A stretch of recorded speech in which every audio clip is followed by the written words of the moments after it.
Welcome back to Myth Vision Podcast. I'm your host, Derek Lambert. Today's show is going to be an intense one.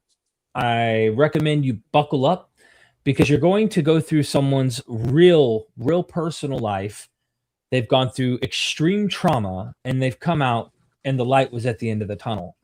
The book that we're going to be, I guess you'd say, mentioning along the way, and I hope you will get a copy of, is On Monsters and Phantoms by H.G. Roberts. Without further ado, welcome to Myth Vision, my friend. Derek, man, it's awesome to be here. A big fan. Been watching you and your channel for quite a long time, and just love your work, love the integrity you approach your work with, and the path and the method you've carved out for other content creators like myself to have a voice in this space, man. Well done. So happy to be here. Grateful to have this conversation with you. Thank you. Thank you so much. I've pinned your YouTube channel in the comments below, and of course, I've watched some of your videos before the stream, and I did not want to get absorbed too deeply into your story because I want to have a front row seat, first impression here along with the viewers. And I try to do that with many of my guests. I do sometimes get acquainted a little bit, but there's going to be things that I want to like up front, kind of warn people. Disclaimer now, if you're sensitive to a lot of things, especially traumatic things, abuse kind of situations, you may not want to watch this. This is going to get very personal, but I think there's strength in opening up about our weaknesses and sometimes what's happened to us in life, because we're not alone and this happens to many people. And there's a freedom that comes with opening up about our past, about our experiences, about the troubles, the trials, the tribulations, the good, the bad, the ugly. And your story, I think, is a perfect example of something like that, but also that there is a light at the end of the tunnel kind of thing. And so can you tell us a little bit about yourself briefly before we go into your cradle to where you are today? Absolutely. H.G. Roberts, I'm an author. I have a degree in creative writing and a master's in mass communication. I have been a musician and a worship leader, a Christian for 25 years, spent a lot of time teaching in the church and mentoring in the church, come from a Protestant evangelical fundamentalist background, very happily married with 2 kids. I do a lot of production work in my real job, video production work, audio production work. That's my day-to-day. But I run, as you have pulled up here on the screen, a channel on religious trauma and what it is, how it happens, and whom it's most likely to happen, and then what we can do about it if it does happen. And so a lot of people talk about, a lot of content creators like yourself and others in this sort of deconstruction space mention religious trauma, mention the harm of Christianity. I take that a step further, and we go really deep on the psychology behind it. We talk about the mental and emotional harm, moral injury. We talk about the psychosis around it, and really how to heal from it if you're experiencing it, and also how to recognize that it is religious trauma that you're going through. Many people don't know the term, they don't know what it means. And it's, as you and I talked right before the show, this is kind of new stuff. Religious trauma was coined in the 1980s by Dr. Marlene Winell. She called it religious trauma syndrome. She is a psychologist, a psychiatrist, one of those two, I can't remember, but she wrote the seminal work on this called Leaving the Fold. And that's where really religious trauma syndrome was introduced to the world. So we're not talking about, centuries of research around religious trauma, but we're going to change that, right?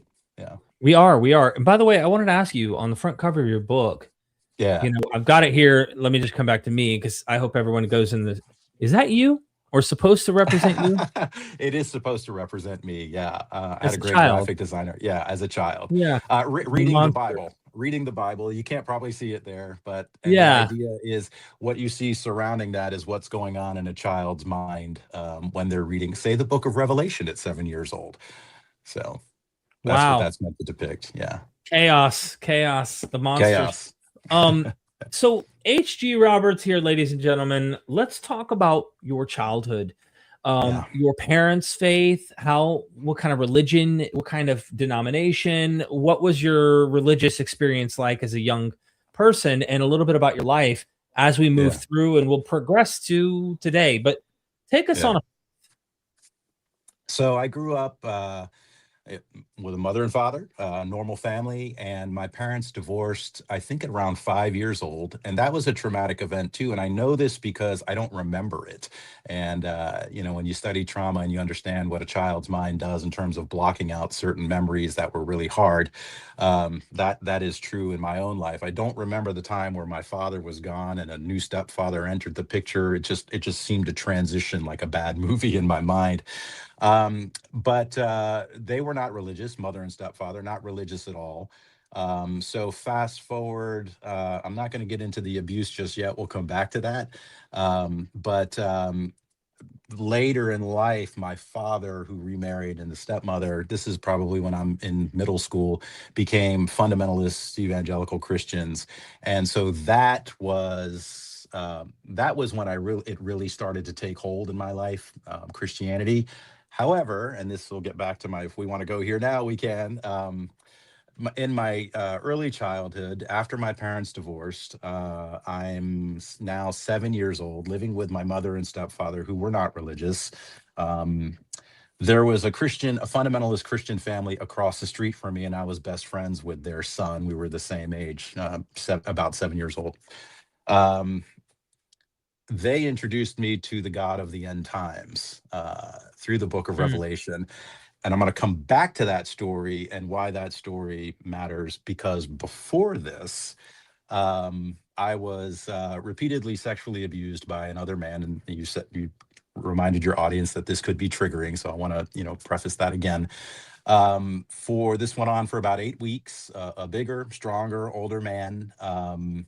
And when you think about what that sexual abuse could have been, that's correct. It was everything you can imagine, including physical abuse. So if there was non-compliance, there was threats of death, there was threats of more torture, there was more physical abuse that happened in that. And I say this because it sets the stage for the rest of my life, as right. most adverse childhood experiences do in somebody's life.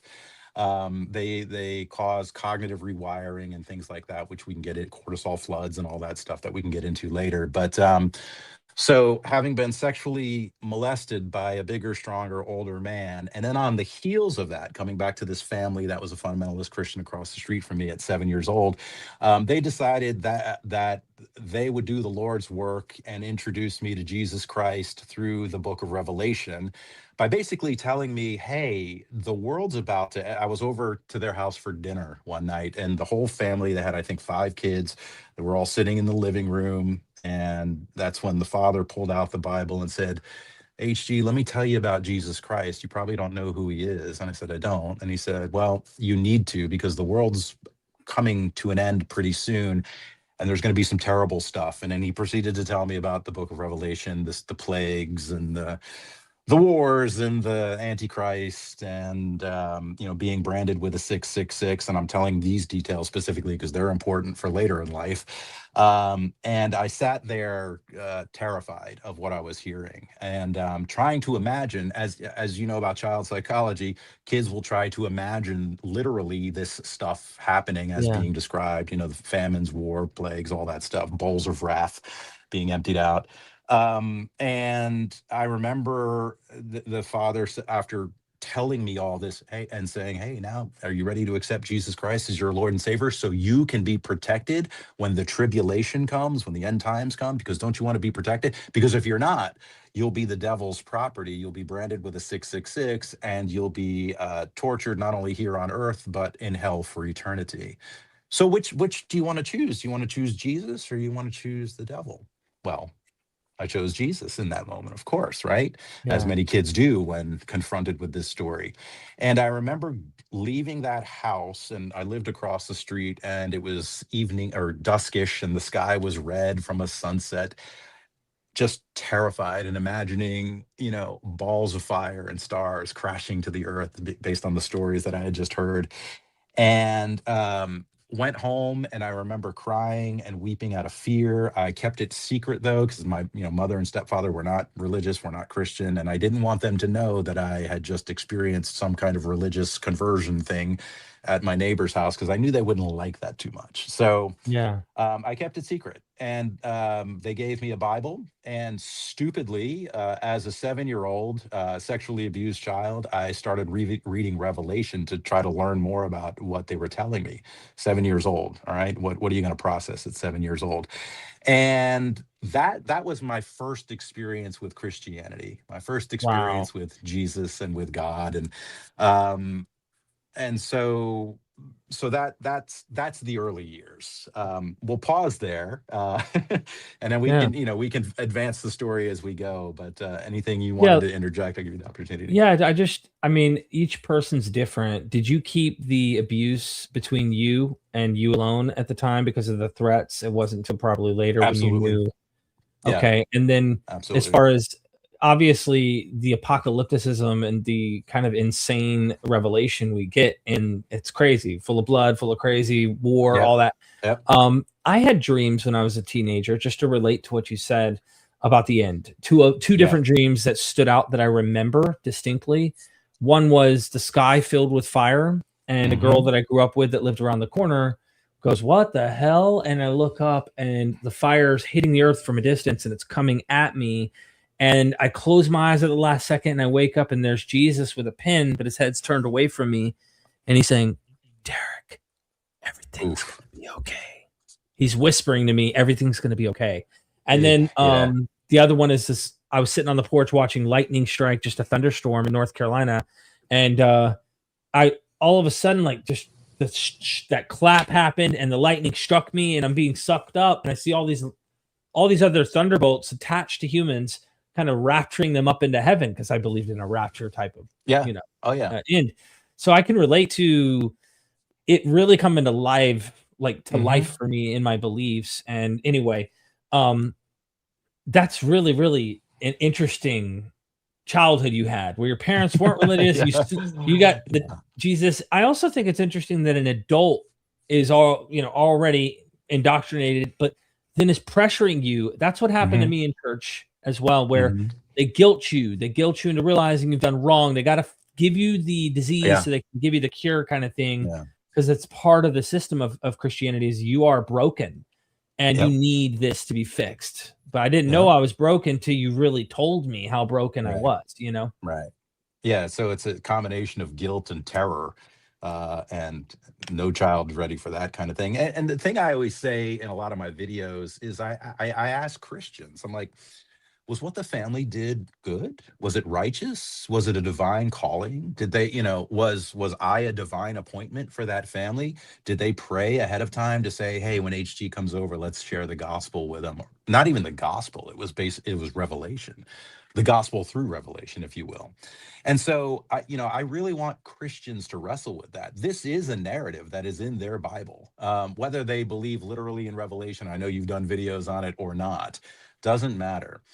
Was this approved and divinely inspired by God? I think Christians, if they're being honest, would have to say probably, but boy, that sucks. Then what do you do? What do you do with that after that? So yeah. Yeah, my audio they're saying is a little scratchy here. Do you hear a little Okay. bit of a I pop? hear a little bit of pop and static once in a while, but it's not disruptive. I mean, Okay. I'm fine. Yeah, I'm I won't, doing I'm, great. I don't know why it's doing that. So It's intermittent. It's not distracting at all on my end. I hope it's not for the viewers, but I hope not. I hope not. Okay. Well, continue in your story. yeah.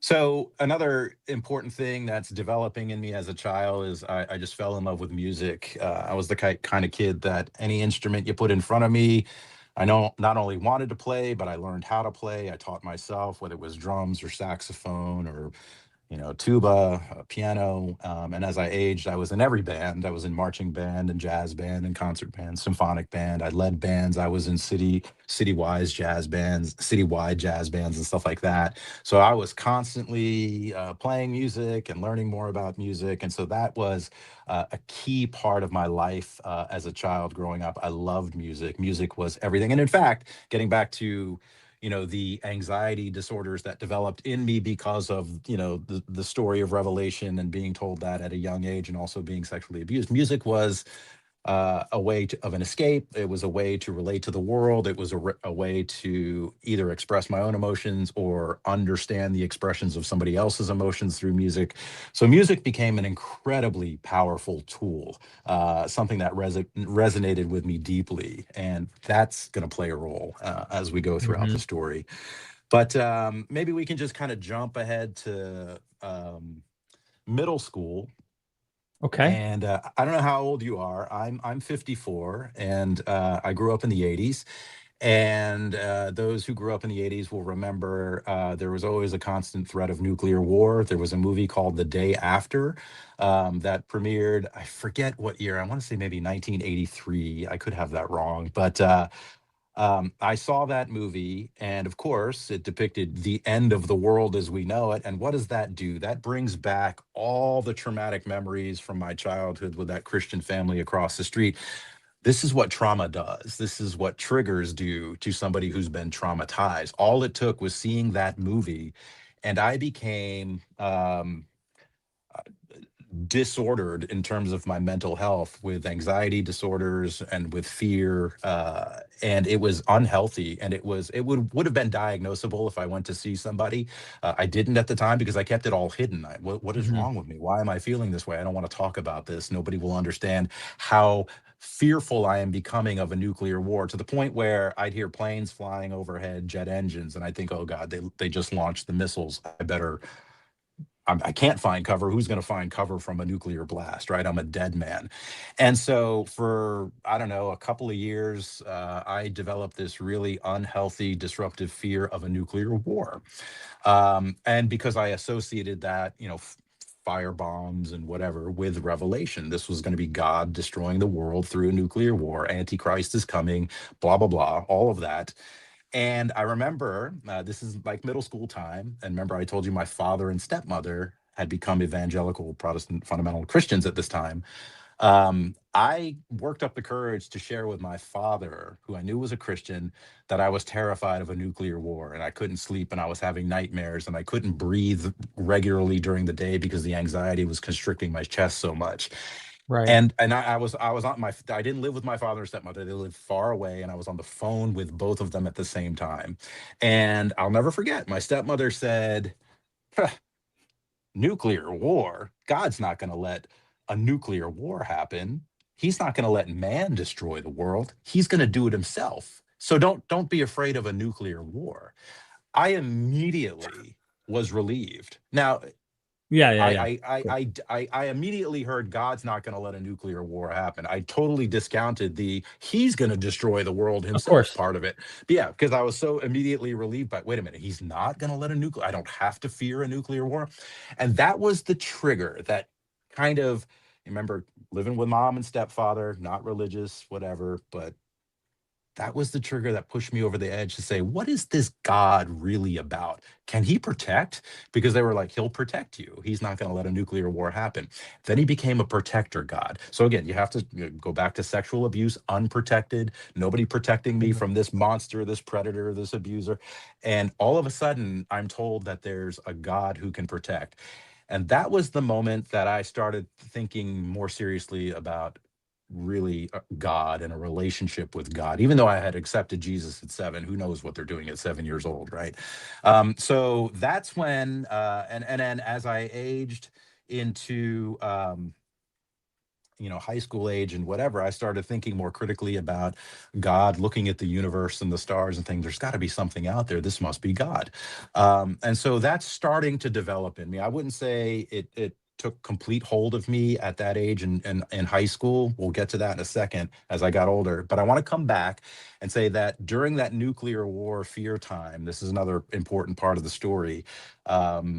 Pornography. Okay, again, another triggering thing. Uh, Unfortunately, I knew where to access it as a kid. What kid doesn't know where it's kept around Yeah. the house or in some neighbor's house or whatever? And back then, it wasn't internet; it was simply magazines and VHS tapes and whatever else. But Right. the reason I'm bringing this up, and I speak about this very seriously and earnestly, is because pornography became a thing that steadied me during my anxiety as a young child.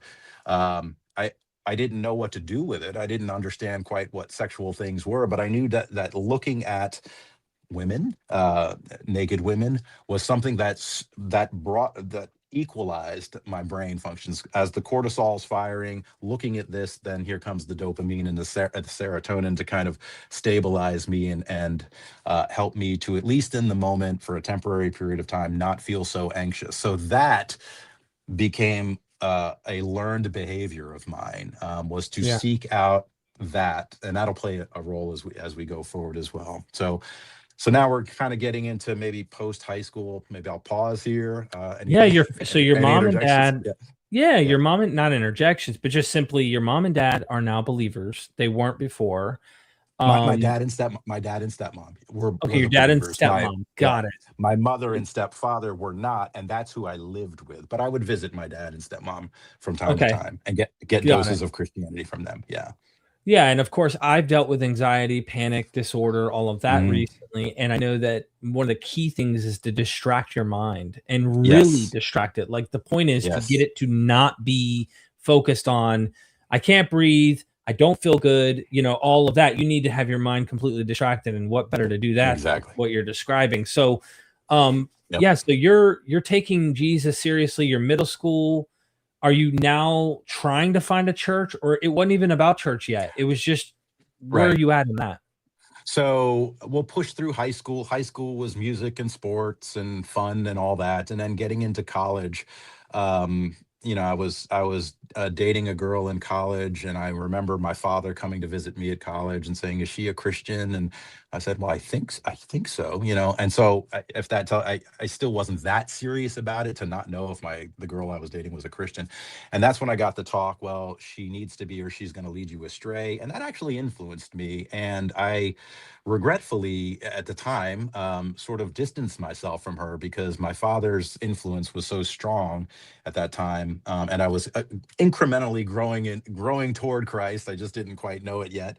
And so it was really after I graduated undergraduate in college, and I moved out to Colorado for a time. That's when I said, you know what, I've got to get serious about Christianity.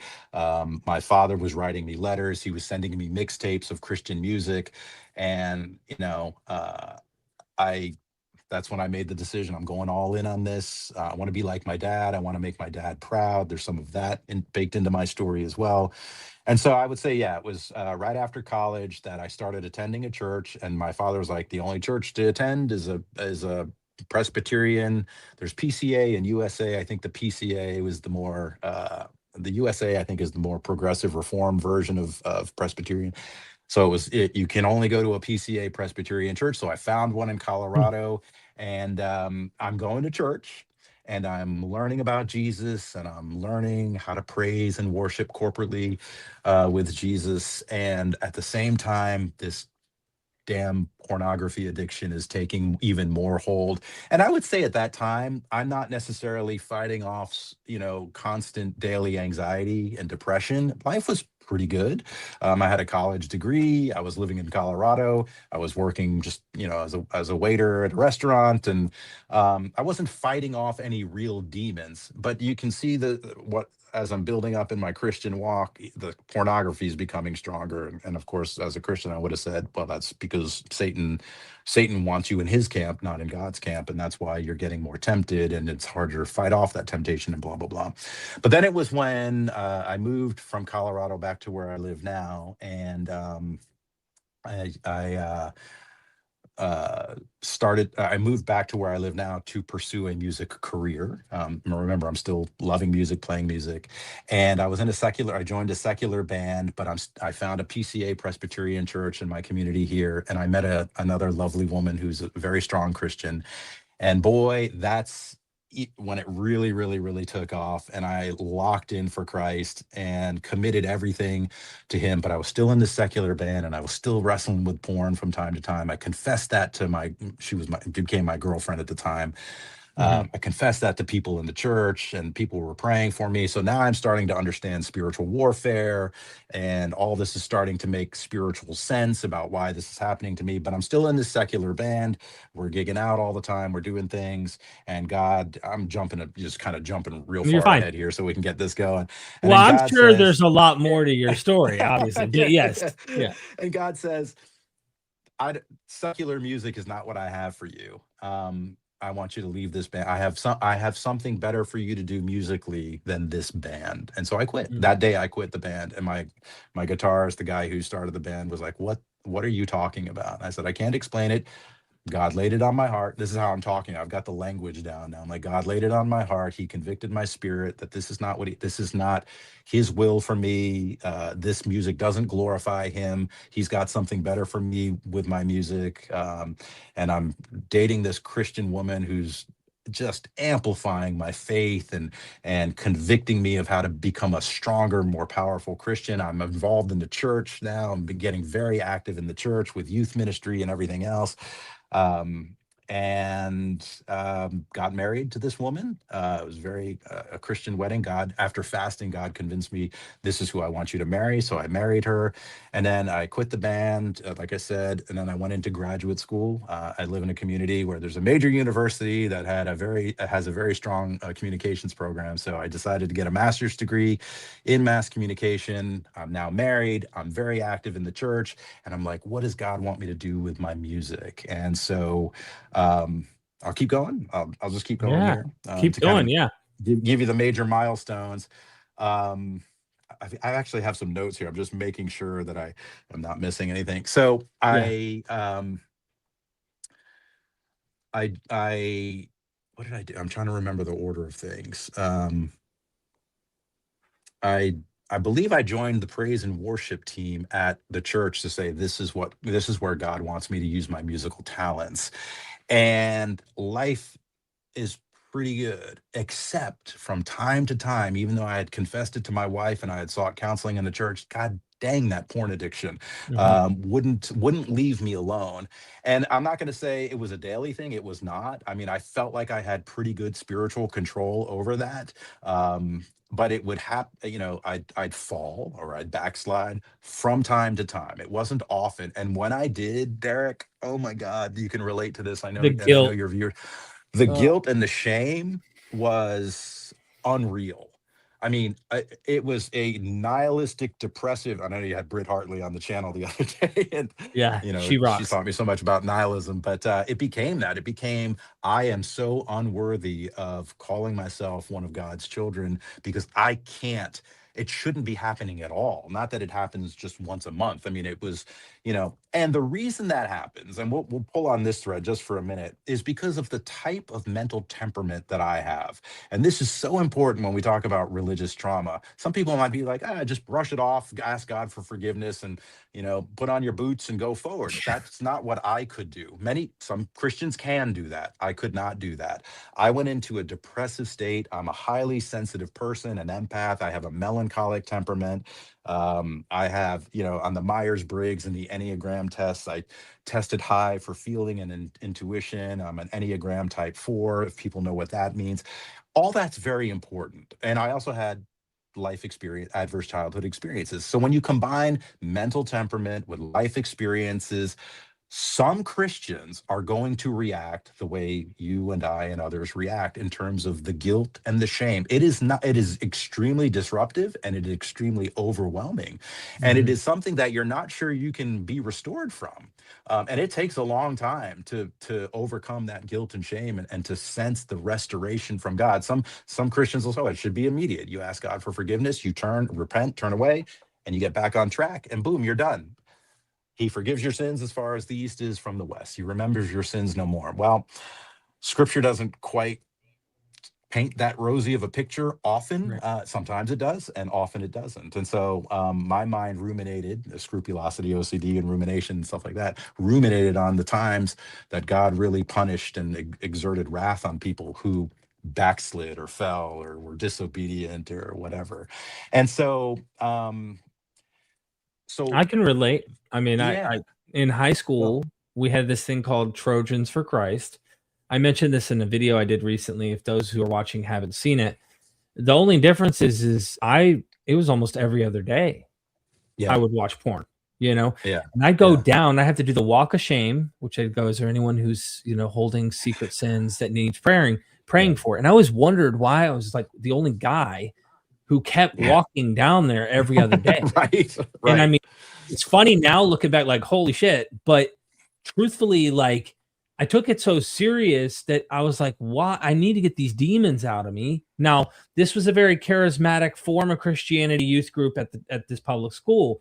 Eventually, I ended up in a PCA just like you, very reformed, very Yeah. conservative, Westminster Confession of Faith. They were rigid. Yep. And eventually they tried to put covenant eyes on my computer so that they could track, and then the elders could have conversations with me about my fleshly struggles with porn and all that. And it was just, I'm like 26, 27 years old here.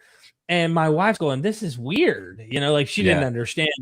But yeah, I can relate to the struggle as a man who, you know, has these, except I wouldn't say it was every once a week or something. It was like very common. I mean, it was very common. And I would still have the shame and guilt, like, and it would, in the back of my mind, I'd go, am I yours? Like, how come I'm able to do this and fall so often and do this? Right. Yet, you know, like, what the hell? Is this my whole life? Like, it made me doubt, like, it didn't make me doubt, like, that he's true. I believed it was true, but it was like, I doubted, like, what's my place in this? How am I, you know? So it was like insecurity.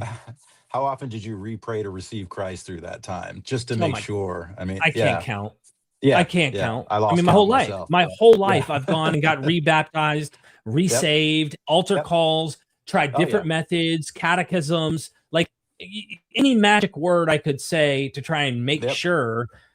All the theologies practically under the sun I've tested. And it's like, you know, at some point you fasting, counseling, fellowship. I mean, all the Christian disciplines practiced. And yet when you fall, you're like, is this stuff not working? And so a lot of times Christians will tell me in my comments to my videos that, well, see, you were never regenerated by the Holy Spirit. Right. I'm like, if I wasn't, then that's not my fault. When my prayers were literally, Lord, please regenerate me through your Holy Spirit. God, I'm asking in earnestness. Like, what happened? Was that not sincere enough for God? Like, what? So, what is it? To say that to somebody like you and me who agonized over this stuff because of how our minds work. Like it's insulting. It's like, you almost want to say, I don't know if we can quantify this with percentages, but I was 100% more of a Christian than you probably have ever been, because I know that because how deeply I fell and how deeply I hurt when I fell, when I disappointed God. Have you ever felt that weight from disappointing God? No, you haven't? Well, then I would wonder if you're a real Christian, because until you feel that weight of disappointment, that, you know, I could use that argument back. I don't, but anyway, so let's get into the real stuff here. Okay. So life is kind of humming along until we get up to the year 1998, and that's significant because of Y2K. You might remember Y2K. For those who don't know what Y2K was, that's year 2000. And basically, computer systems wouldn't know how to account for the year 2000 because there'd be double zeros at the end. You know how computers register years, you know, so from 99 to 2000, it'd flip over to double zeros. And the theory was the world would come to a crashing halt and nuclear missiles would launch and world chaos and banking and financial systems would break down and the world was going to collapse and come to an end. So what does the church, at least the church I was in, do? They hijack that and say, well, this is obviously the end times are upon us, right? And this is God's way of saying it's time for the tribulation. And just pause on that just real quick, because this is important. Go. 1999, New Year's hits. My dad is like, I'll be right back. I'm like, Dad, the ball's falling, hurry. And I'm like, I can't remember, I'm a young teen, like 12 or something. I can't even remember. But I don't remember exact date. I'd have to do some math here in my head. I Yeah. have to remember how old I am. You asked me earlier, I'm like 36. Nope, I'm 37. So I don't even keep track, anymore. Yeah. But my dad goes, I'll be right back. I'm grabbing a drink. He's bullshitting us, but he ran in the garage and the power surge is there. And he was watching on his, he knew the time, and he goes, and it hits, the ball drops. He turns the power off the house and go, ah! Like, we believed it was real. You know what I mean? The hype was there, man. I would have lost my mind if somebody played that joke on me, because I was so hyper vigilant and wound up about of the end times starting. So here's what happened in 1998. You're starting to hear the buzz about Y2K, and I remember I was in my office eating lunch, and I had a newspaper in front of me. Remember those? And I was reading an article about what people were predicting was going to happen in Y2K. And it might as well been pages ripped out of the book of Revelation. And I'm reading this stuff and I'm like, what the hell? This is what? And I went home that day, fear starting to well up in me, because even the secular newspaper article was referencing like apocalypse, biblical, whatever. And this is why we talk about triggers and trauma cycles, is because I went home that day. I got out of my car in the baking hot sun, and I started fearing the end times were coming. And all these intrusive thoughts hit me. And the one that brought me to my knees in that moment was, I would have told you then that I believed it was God's voice saying, the end times are coming. The end times need an Antichrist. You are the Antichrist. And I heard this in my mind audibly, right? And I fell to my knees and I said, what? And I'm in the middle of a parking lot in an apartment complex. If you'd have walked by, you'd have been like, what is up with this guy? And I was weeping and I was on my knees and I said, what was that? What did I just hear, God? I'm talking out loud. And it came again. The end times are coming. The end times need an Antichrist. You are the Antichrist. And I don't know how to describe. It's in my memoir. It's in the book you held up. I mean, if you really want to understand what happened in that moment and the fear, it's there. But terror isn't the right word. There is no word that can account for how I felt in that moment. And I was like, God, is this you? Are you telling me this? Or is this Satan? What is this? And the intrusive thoughts just started piling on top of each other. Everything I had feared as a kid when I was reading Revelation, everything that family had told me about being branded with a 666. I literally went inside my house, and if you remember the original Omen movie, when Damien looks on his forehead and there's a 6, I literally started doing that. I was looking at my forehead, going, "Am I marked with a 666? What is all this?" Now, at the time, I did not have a proper, well, what you and I might call a proper understanding of Revelation. This is why one of your videos was so informative to people. And I even commented on it. I was like, this is what people need to hear about what Revelation actually means, And even Gavin Ortland just did a recent video that I commented on about his interpretation, very similar to what you, but anyway. At the time, I didn't have that. I only had the church's sort of explanation of what Revelation was, all future, and it was all this and that, and what that family had told me at 7 years old. And so that's how I'm processing the end times and the Antichrist and all that through that narrative, right? Which is terrifying. And so from that moment on, I'll just kind of cut to the chase. I went through about a year and a half. So it was the middle of 1998 when that happened, all the way up to the year 2000 of believing earnestly that I was somehow the Antichrist. And then I started putting all this together.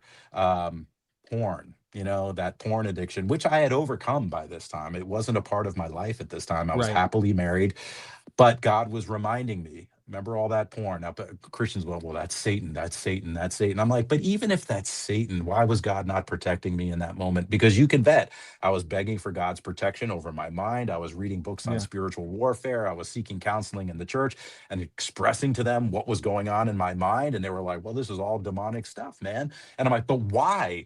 I'm a Christian. I'm a this, I'm a that. Well, Satan must really want you in his camp, buddy. So let's pray. Let's do exorcism rituals. Let's what was it? Let's anoint you with oil. Let's do all the things that will hopefully drive these demons out of your mind. And I'm like, and I never stopped to consider, why are the demons there in the first place if I'm covered by the blood of Christ? Nobody ever said, nobody in the church ever said, well, it can't be demons. Well, if that was ever said, I'm like, well, then if it can't be demons, then it must be God saying this. And so, and the things that I was hearing were aligning with what God says to people in Scripture, by the way. So I know this now. I didn't know it then, but these are all things God would say to somebody. So Wow. anyway, the year 2000 hits, and I'm in absolute panic mode as you're watching the ball drop and your father's going to do that. I'm about to somehow dominate the world. It's ridiculous when I say it now, it's preposterous, but it was a real fear and a real belief. And to anybody out there who's just like, come on, HG, really, all I can say is this is what Christianity does to some people, not everybody. And Of that's the course. point of religious trauma, right? I'm hopefully building a rubric of understanding of how we can get to the place of knowing how certain people react to this religion the way they do and why they do. There's research, there's data, there's method to help us get there. And that's the point of my channel. So 2000 hits, no chaos. And it dawned on me, I'm like, wait a minute. It's already the year 2000 across the world. We would have been hearing about global meltdowns and missiles launching and stuff like that hours ago, if it were real. And nothing happened. As you know, the world just gently eased into the year 2000. And the next day, I woke up going, maybe I don't know what all that was, but apparently I'm not the Antichrist. The world is not ending. God, what was that? And he's like, I have a lesson for you in this. And I'm like, what is that lesson? He goes, I want you to be my servant. I want you to be my worshiper, and I want you to take your music out into the world. I'm like, is that what this was about? Here I'm making all this up in my mind at the time, of course. But so I doubled down on committing to music as a career out of that. And I'm like, God had me go through this. I don't know why. I don't know why it had to be so intense. I don't know why I wanted another trigger. I wanted to unalive myself because the anxiety was so bad. Um, but okay, you're God. If that's what you want out of my life, I will now commit to a music career. And I did. And I formed a band, a Christian band, and we got some things going, and we were playing out and gigging out. And we recorded some music with some, I had some decent opportunities. I won't get into all that, but and then I can fast forward, and this will kind of close out my story, and then we can get into whatever you want to talk about, if that's okay. You want me to just keep going Sure. and I'm close it out, following and you. then yeah, okay, yeah. So playing music as a Christian musician now, doing it right in the center of God's will. I'm married. I'm a worship leader now in the church. I am as devoted as a Christian as one could be. And now I'm going to fast forward. Porn is not a part of my life. And I'm going to fast forward to 2011. I'm 39 years old. And we have an opportunity. My band has an opportunity to be the opening act for a major national Christian music act. And to every Christian musician at the time, this was the dream. And we agreed to be the opening act. My church at the time was bringing this National Christian Act to its church. It had the facilities and the sound system to be able to do that, and they asked us to be the opening band. And so the church started marketing the concert on public Christian radio in my community with it was some of my music I had written, but that my band had recorded, and this national major Christian acts music and stuff like that. And the announcer was like, "Join us Friday night for a night Yeah. of praise and worship," the whole thing, with local band blah, and national recording artist blah. And there were clips of my music and clips of the other. I was on fire. Well, as we were rehearsing for that show, as the show was drawing near, we were still weeks away from it. I noticed I couldn't play. I would play keyboard player. I noticed I couldn't play I was making mistakes that I normally wouldn't make. My fingers and dexterity were not as in control as they used to be. And I'm like, dang it. During rehearsals with the band, I kept messing up, but stuff I could play in my sleep. And it just wasn't coming out right. And I'm like, what is happening here? And maybe I just need to practice more. Lord, I'm so sorry. Maybe I'm not being obedient in my practice time and practicing. Bust out the Hannon, exercise book, practicing more and more and more. And it's not going well. And I was starting to get very self-conscious, going, I can't play. I was messing up in the songs. And at the same time, the church called, we're only like a week away from the concert. The church calls me and says, we made a mistake in reading the contract, the National Music Act's contract. It says they don't allow for opening bands. And we didn't see that the first time we read the contract. So we're going to have to, knock you off the ticket. Sorry.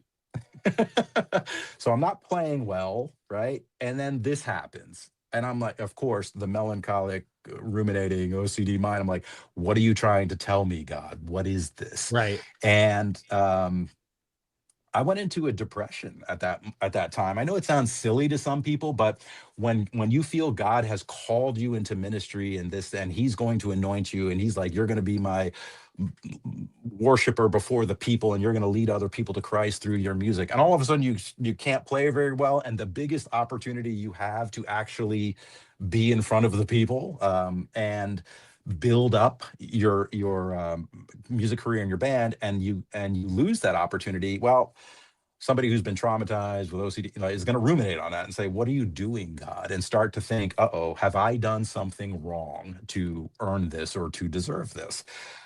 Then fast forward just a little bit further, and I'm an athlete. I was an athlete, pretty big guy, 6'2", 220, pretty athletic my whole life. All of a sudden I have this pain in my hip, and I go see an orthopedic specialist. I think I just pulled a muscle or something, training for triathlons like I was trying to do. And they did some muscle testing in that appointment, and said, and noticed there were certain things I couldn't do. I couldn't walk on my heels. I don't know if you ever tried that before, but walk on your heels. Most people can do that. I couldn't do it. I didn't think anything of it. And the guy's like, doctor's like, well, that's a problem. You should be able to do that. I'm like, what do you mean? And so I started getting a little worried. He's like, let me see your hands, let me see your feet. Let's do this kind of testing. He's like, you have some muscle atrophy. You can see it in my hands. Like, they're real, like, where is it there? You can see, like, there should be muscle and stuff all around these joints, but there's not. Right. Anyway, I didn't even notice that I was a keyboard player, whatever, athlete.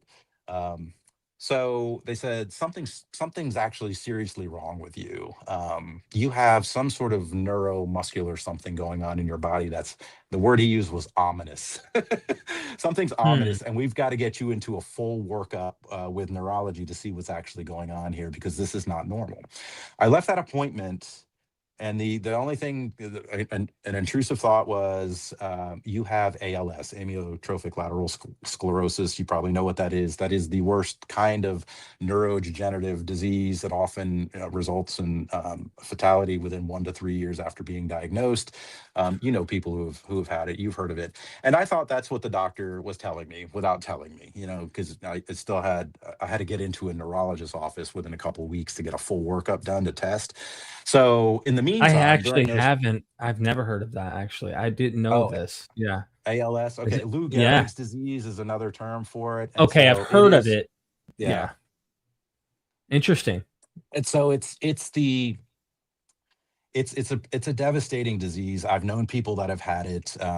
Where I work, I learn about it where I work in the medical world. But anyway.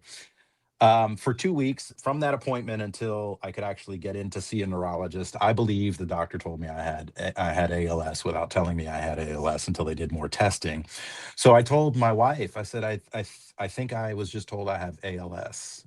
She's like, what are you talking about? And I explained what happened in the appointment, that I couldn't walk on my heels and this and that, and they noticed some muscle atrophy in my hands. And it was all starting to come together. This is why I wasn't playing well. This is why I could no longer play piano as well as I could before. And it's all starting to dawn on me. And so for those 2 weeks, I told my wife, we need to prepare for my passing. And it was in those 2 weeks that I had to face mortality in a very direct way. I said, I probably have between 1 to 3 more years of life, and they're going to be very difficult years at that, because ALS, takes away abilities quickly and progresses you to basically immobility over time. And you require, I forget what it's called, but you speak with your eyes, and You're in a not just a wheelchair, but a motorized wheelchair that you control with your mouth and stuff like that, because you lose all functionality. Oh wow. Stephen Hawking had a form of Okay. ALS that wasn't fatal. It's kind of a rarer form of ALS that is not immediately fatal or fatal within 1 to 3 years, but he did have a version of ALS that's a little less. It's a little more forgiving, I guess I would say. So anyhow, I had to contend with my mortality, and I had to face God directly and say, what are you doing? What is happening? What am I to learn from this? How do I prepare myself to die? And then all of a sudden, fears of heaven started creeping in. I'm like, I'm not sure I understand heaven. Wait a minute. Now I had to actually start thinking through, what is heaven? What do we do in heaven? Who are we in heaven? And I started contending with that, and I recognized the more I started thinking about it, I didn't understand it, and that became terrifying to me, Hmm. because I couldn't just say, well, it's a place of no weeping, and there's joy, and no sorrow, no tears, whatever, and you're with God and everything's glorious. Like, great, but what does that actually mean? And what does that actually mean in terms of our existence in heaven? And when I was trying to sort that out, I realized I don't know pragmatically, day to day, hour to hour, minute to minute, who we become, what we become, how it all works. And so started becoming very terrified of dying because of this. I was like, wait, I shouldn't be afraid of dying. God, why am I afraid of dying? It's the best thing a Christian could hope for. But I was, and I was like, what's happening right now? Lord, help me out. Give me wisdom, give me knowledge, give me insight. I need it now more than ever, because I'm going to be dead soon. I'm going to be joining you soon. And I'm actually afraid of death all of a sudden. And that's when round two hit me. And he said, well, this is the end of you with this disease. And I'm doing this because you're the Antichrist again. And I was like, oh my God, not again. I'm laughing at it now. You know, Wow. and now here it is, right? And this was all now intrusive thoughts, God speaking to me in this moment. He's like, I am so done with you. You have proven yourself so evil, so wicked, so prideful, that you are the worst to me. And the worst to God, of course, would be the Antichrist. So that's where I situated myself. And I was like, what, why, what? And then he reminded me of my porn addiction. I'm like, but I had licked that thing, for years. And he's like, it doesn't matter, because I still had intrusive thoughts of pornography, even as a Christian who was not engaging with porn. The thoughts would still come. Maybe Satan put them in there. Maybe I just drummed them up myself. Either way, God reminded me, well, you still think about it from time to time. When you see a beautiful, voluptuous woman, you still have that pornographic thought cross your mind. However fleeting it is, it's still there. I see it. And so I was like, crap, you're right. I can't hide that from you. You see my thoughts. And then it was, you were prideful with music. You wanted what you wanted with music, and you enjoyed the applause from the audience and the stage. You wanted that concert, that opening act concert, because became all about you, your ego, your pride, your desires, not mine. And that moment when you accepted that to be the opening act of that concert, you glorified yourself. And I went into, so just to kind of sum it up, from 2011 to 2013, an absolutely near suicidal tailspin of depression, anxiety, terror daily. I couldn't breathe. My blood pressure was 199 over 99 because I feared I was the Wow. Antichrist. A doctor said, you're a stroke risk.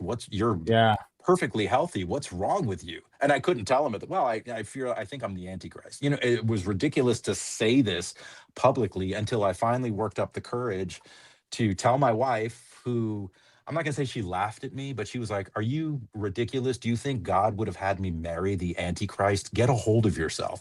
And when I told her, I was like, I can't shake these thoughts that I'm having. I can't, and they were backed up by scripture, which we can talk about later. But she's like, you need to go get counseling in the church. You need to see somebody about this. I can't help you. So I did. I signed up with a Christian counselor, an actual licensed mental health counselor who was Christian, who attended my church, and it made things worse. Hmm. Made things worse by saying things like, because I was like, I started questioning, like, what is the Antichrist? Why do the devil, why do demons exist in God's narrative? I don't understand this. And he's like, well, you have to understand, God doesn't need evil to accomplish his plans. And he was saying this during one of the counseling sessions, and it was that line, Derek, that sent me into my deconstruction. It was right there. I was like, wait a Interesting. minute. God doesn't need evil to accomplish his plans. Are we sure about that? Then why do we have a Satan and demons in the biblical narrative? What's their utility? And it was that I started journaling. I started asking myself those questions. And sometime in 2012, leading into 2013, I started allowing myself to question everything that I believed. And that's when it all unraveled for me. And I'm leaving a ton of it out, and we can go back Yeah. and ask questions about it. But that's when I realized there can be no legitimacy and truth to everything that I believed and what's in this Bible, because it now doesn't make sense. And of course, that wasn't an overnight revelation, as you well know. And people who have Right. deconstructed know that took months and months, if not years. And sometime in late 2013, that's when I declared I am no longer a Christian. I went into private Bible study to sort all this out. And the more I studied, as you do and your guests and everybody, and the more they look into this, the more they actually read the scriptures and try to get legitimate, non-apologetic answers, the more it's just obvious. There's no other way to say it, that this cannot be true. Right. I'll leave it at there. I mean, we can get into more, but that's the full cradle to current story. So you think it was the traumatic, just really rough end there, of realizing all that you're going through. You're in a life crisis right now. You Yeah. think your life's coming to an end soon. You're willing to, you're trying to make sense of it and blame yourself mainly, but now you're starting to Yeah. wonder, like, let me look for solutions here. And Mhm. that didn't click for you on why there's demons, devils, all that kind of stuff. That led you down a path. Did you then just start like researching critical scholarship and stuff, or how did that Yeah. eventually happen? So I endeavored not to get anybody else's opinion on this. I only wanted God's word to speak to me. And I just did a video about this recently, where I didn't want outside influence. I was not aware of the critical scholars in the counter Yeah. apologetics world at the time. I only read Christian literature, Christian apologetic literature, all that, and the Bible. And so I went deep dive into God's word on my own, without the influence of the Dan Barkers and the Christopher Hitchens and the Richard Dawkins and all that, and just started examining the scriptures for myself with the foundational question of, why do we have a Satan and demons in the biblical narrative? And who allows this? Why is it allowed? And then that led to the garden story. That led to the flood story. Like, actually critically examining. I always knew those stories, but I never critically examined them. And then that Right. just continuing to ask, well, but why? But why? And the more questions I asked, and the more I tried to find those answers in scripture, cross-referencing things, the more I could find those answers. But I could also I could find answers that were satisfactory to a degree, but I could also find the counter answers. And that's the problem with the Bible, that most people don't recognize, because they haven't actually read it and studied it in this way, without the imposed presuppositions. But when you allow yourself to see the Bible from a neutral position, it does contradict it. There are irreconcilable passages and incongruencies there that do not provide comforting solutions to the person who is trying to make sense of it. Now, if you just want comforting solutions, they're there, and we all know Christians that abide by that. But so then it was after I concluded on my own that this cannot be true. There's too much wrong with it. That's when I started going, does anybody else think that like this? Yeah. And discover myth vision, discover mind shift, discover apology, and all. And I'm Yeah. like, holy crap, there's a whole universe of people that have been saying this stuff long before. And then you discover the atheists of old and the counter apologetics of Right. old. Right. And, Right. and you're like, oh, this has always been considered and debated and talked about. Like, We and I'm didn't just know about catching it. on to this. Yeah, Yeah. yeah. I'm with I you. was never exposed to that. And I purposely didn't expose myself to that as a Of Christian, course, I was the Yeah. same way. How did you, in your mind, It naturally happens, I'm sure. Maybe yours is different, but people always ask me, you had a relationship, you heard God's voice, you Yeah. Oh, yeah. you felt his presence, you blah blah blah blah blah. How could you forsake him when you knew him? You clearly couldn't have known him. And it's like, dude, you have no clue, number one. Oh, yeah. Number two, I really knew him. If anything, I knew him.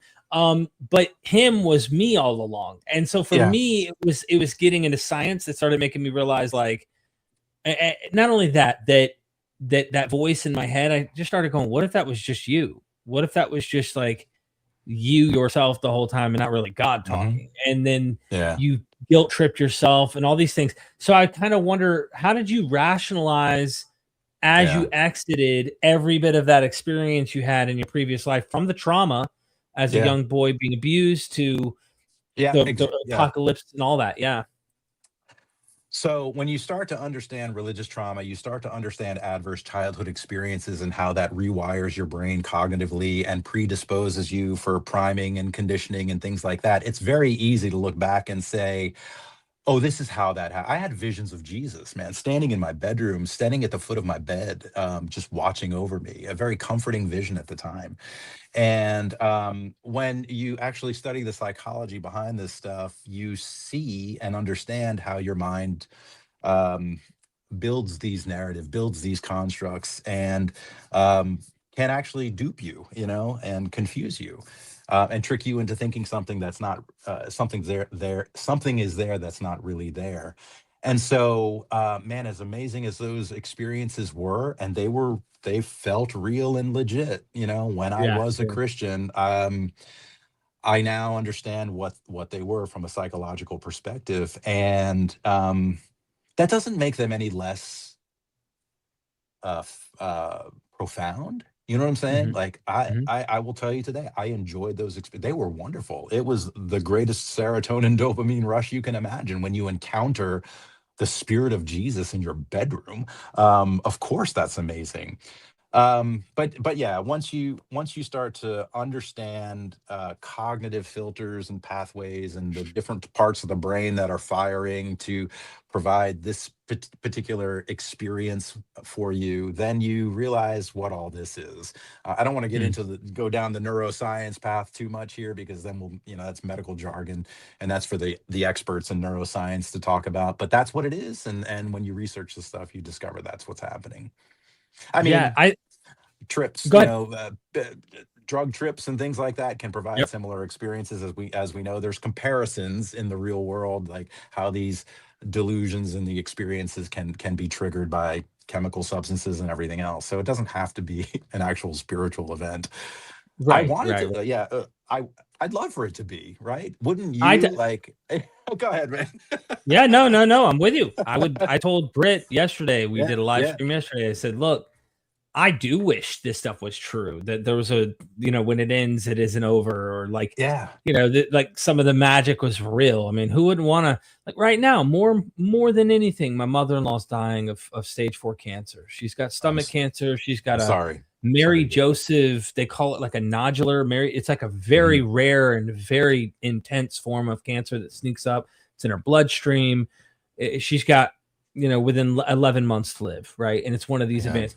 I told my mom the other day, it's life, man. It sucks. And more importantly, my wife, that's her mom, is going through the trauma. Right. And been just trying to hold her, cuddle with her for like 2-3 days, just trying to, and she's better today. But I know she'll go through the phases more and more as life continues and as her mom's health, starts to decline. You don't think I wish there was a freaking miracle that could really do this and get this fixed and like make us live longer, or like not die, or like, come on. But like, I'm not make believe. I'm not going to play make believe here for myself. I mean, I wish it were true. And my mom's like a hardcore, still believes the whole nine. And she said, Derek, I think that Jesus is going to show up and he's going to prove himself to you one day. And you're going to come back, but he's going to have to do. And I said, Mom, he's going to have to do something that is like biblical. Okay. Like extraordinary. Like it's gotta be, I can't go, oh, it's just in my head or something. Like it's gotta be like biblical for me to even think that that's the case. And so she's like, well, I think he is. She just wants it to be true. I get that too. Yeah. Yeah, I mean, as somebody who still deals, I mean, I still deal with cycles of anxiety from what happened. I still have panic attacks. I still have to take anxiety meds from time to time to help with that, because my body is still coming out of that multi-year traumatic experience with Christianity. So the body keeps the score, right? We've heard of that book on the somatic instances of trauma. But I would love nothing more than the reality of a protective God, a God that has my best interests in mind, who accepts me as I am unconditionally and loves me, and has set a place for me in heaven. And I I can't apprehend what a logical Yeah. instance of heaven would be, but sure, like, and that's the other thing, crazy. Oh, you just want to sin and you just want to reject. No, I actually want, I would, I mean, when I look at the stars in the sky every night, I am moved to want to believe in the transcendent. And I know, Britt talks about there are other options for these transcendental Of course. experiences that you can assign them to. And there's some healthiness to that. And then people, well, once you deconvert, what else is there? Well, there's a lot, Yeah. we can rewrite our own narratives when it comes to the understanding of the transcendent. But yeah, man, I'm with you. Yeah. Show up, Jesus. Like, show up. I have some questions for you, but show up. Yeah. Like, can we Yeah. Because can we dialogue like men and just like, hey, how come this? Like, just yeah. give it to me straight. You know. Yeah, like why are we sitting here struggling to explain why bad things are happening, all the evil, right? Just the problem of evil alone. And you're Yeah. like, well, you mentioned I'd love a protector God, and it's kind of like I can't help. I'm a human. I'm a father and a husband. If I watch someone abusing my family or even trying to torture and kill my family, I will do something about it. I Yeah. promise you. Even if Yeah. that's my life, okay? Yeah. How you would then make an excuse for that parent and go, well, that parent had a better idea. Yes, I know the mother was, and I know the kids were, but Yeah. he had a plan for that too. And it's like it just sounds like the biggest cop out on Hmm. just reality is pretty Yeah. rough. And how do we get people to stop playing make believe to try and pretend that this magical being is real when I'm looking around me going, there's problems we could probably solve or have much better solutions to right now. Even when I was going into the hospital about 4 or 5 months ago and I thought I was going to die, I was having panic disorder. Like Yeah. I couldn't breathe. Blood pressure You wasn't talk. 199. That's why I was Yeah. freaked out about it. It was like 160 something Yeah. over 99 or whatever it was, something. And I went in, got scanned, and as soon as I exit the scan, I'm just like, man, I can't wait for science to advance, for humans to pay more attention to the material world and find ways to do breakthroughs so that we can advance our science. And the lady looks, she goes, it's not from humans. God gave it all to us. Oh, wow. And Okay. I'm not Yeah. arguing with the lady. I'm Right. afraid for my life here, but I'm like looking at her going, you can't even get to the closest advanced scientific tools to help us in the material world try to break through on some of these human issues without someone bringing in the witch doctory, bringing in the superstition to try and like go, no, no, no. Who cares what that brilliant Einstein guy did to help us get Yeah. to this? It's more about God, or I always like to liken it to the surgeon who just took out the brain tumor and the family member survives. And then they go, thank you, God. And it's like, what about the guy right there that spent 20 years figuring out how to meticulously open the skull, remove the tumor, and keep your family member alive? They Right. skip the human altogether and they go straight to the divine. And it's like, Yeah. what the heck, man, Exactly. Exactly. Yeah. So I would love, I want to ask you a question. Yeah, sure. I've been excited about this opportunity ever since we connected, I don't know, a few weeks back, because in this space, you spend a lot of time, rightfully so. You have scholar after scholar on your channel. And you address the scientific and the archaeological and the historical aspects of Christianity. You talk about myth, of course.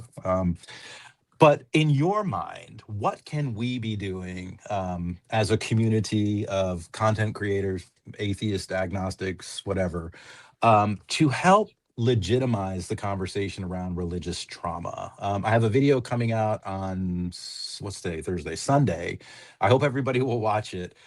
It's the Christian objections to religious trauma. Like, what's their hang up? It's called "What's Your Hang Up with Religious Trauma, Christians?" Like, and I Mhm. outlined, I think it's 8 objections that Christians have given me in the past, or I've read about, that, you know, this is why they don't believe or embrace or accept that religious trauma is a real thing. And I outline each one of those things. But from in your mind, right? Like, in the pie chart, there's one little sliver missing in terms of the way we attack, counter Christianity, whatever the right word is, um, and that's the trauma angle, or the mental harm, or the emotional harm of religion. How do we fill that pie piece? Like, what is Yeah. necessary? Like, I mean, we've discredited the archaeological parts of the Bible, you know, the historical parts, and things like that. There's some truth to it. We recognize that, but now how do we really address the mental and emotional harm of Christianity in a way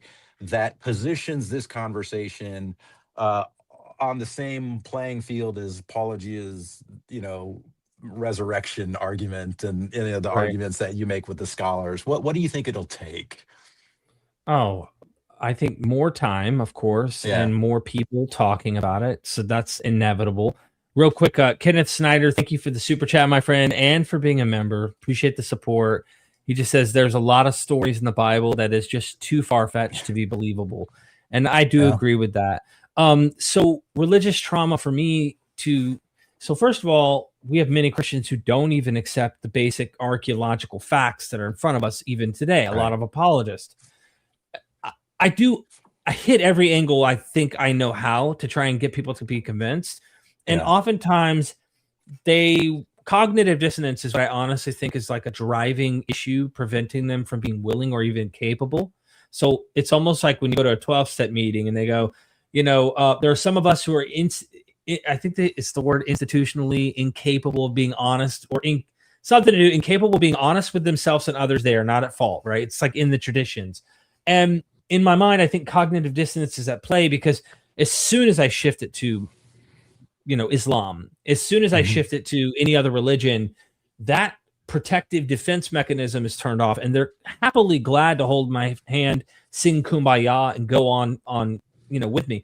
And if you were to say this to, let's say, any of my Christian friends, Michael Jones from Inspiring Philosophy, or someone Yeah. about Islam, and a woman being covered in a burqa or hijab and feeling suppressed her whole life, finally becomes a freed Muslim who doesn't believe in Islam anymore, like he might actually grant, like, okay, religious trauma is a severe, sincere thing. I'm not saying he doesn't Yeah. think that some Christians may have this. I'm just using him as an example that when I apply it to Christianity, he's defensive. He is not Right. accepting of it.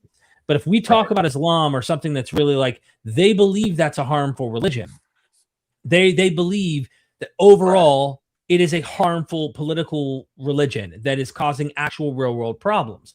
And they don't believe that that's happening with Christianity at large. Now, Right. they got to grant when the priests got caught doing what they were doing, okay, we got caught. You can't deny the evidence, even though some will still try to push back on that are in the Catholic Church, right? So I feel like more conversations about this, more what we're doing today right now, talk Yeah. about how this happens and why, the science behind it. I mean, look at what happened with evolution. Eventually, many Christians started to go, I do believe in evolution. Yeah. Used to be denial. Used to be Yep. like, all the debates that happened for a century, Yep. this isn't true. Now you got Christians going, okay, evolution It's is the case, but it's God is compatible. guiding it. Yeah, Yeah. God is Exactly. Yeah. guiding it. Yeah. Exactly. Yeah. So I think that Yeah. that's one way I would answer it. Again, I think Yeah. more educational information about it and how we know that it's a thing will help Yeah. others, I think, get to see it. Yeah. One of the arguments I often make is that Christians will accept combat trauma or war trauma. They'll accept that a spouse will go through trauma from being physically abused or even sexually abused by their other spouse, and they'll accept childhood trauma from witnessing an accident or a murder or a natural disaster. All of that they'll say is legitimate trauma. They'll even say, yeah, it can cause PTSD or CPSD, complex PTSD. And they'll even get on board neuroscientifically with the mechanisms that create the trauma. They'll accept the brain processes and the rewiring that's happening in the brain to bring about that trauma. But when it comes to Christianity, no, I don't accept that Christianity can. Now, my argument is that I got to be careful how I say this, but it's quite possible, and I don't have any research to back this up, maybe one day we will, that religious trauma is even more severe than other natural forms of trauma. And the reason I say that is because religious trauma has eternal consequences. I mean, it's bound up in eternal consequences, not just eternal consequences, but eternal conscious torment. So you are now traumatized by something that affects you eternally, or can affect you eternally. And so in my mind, the stakes can be even higher when we look at what the Bible teaches, the stories that it tells, in terms of leading somebody to a mental state of cognitive dissonance. You used the term, and I love that term.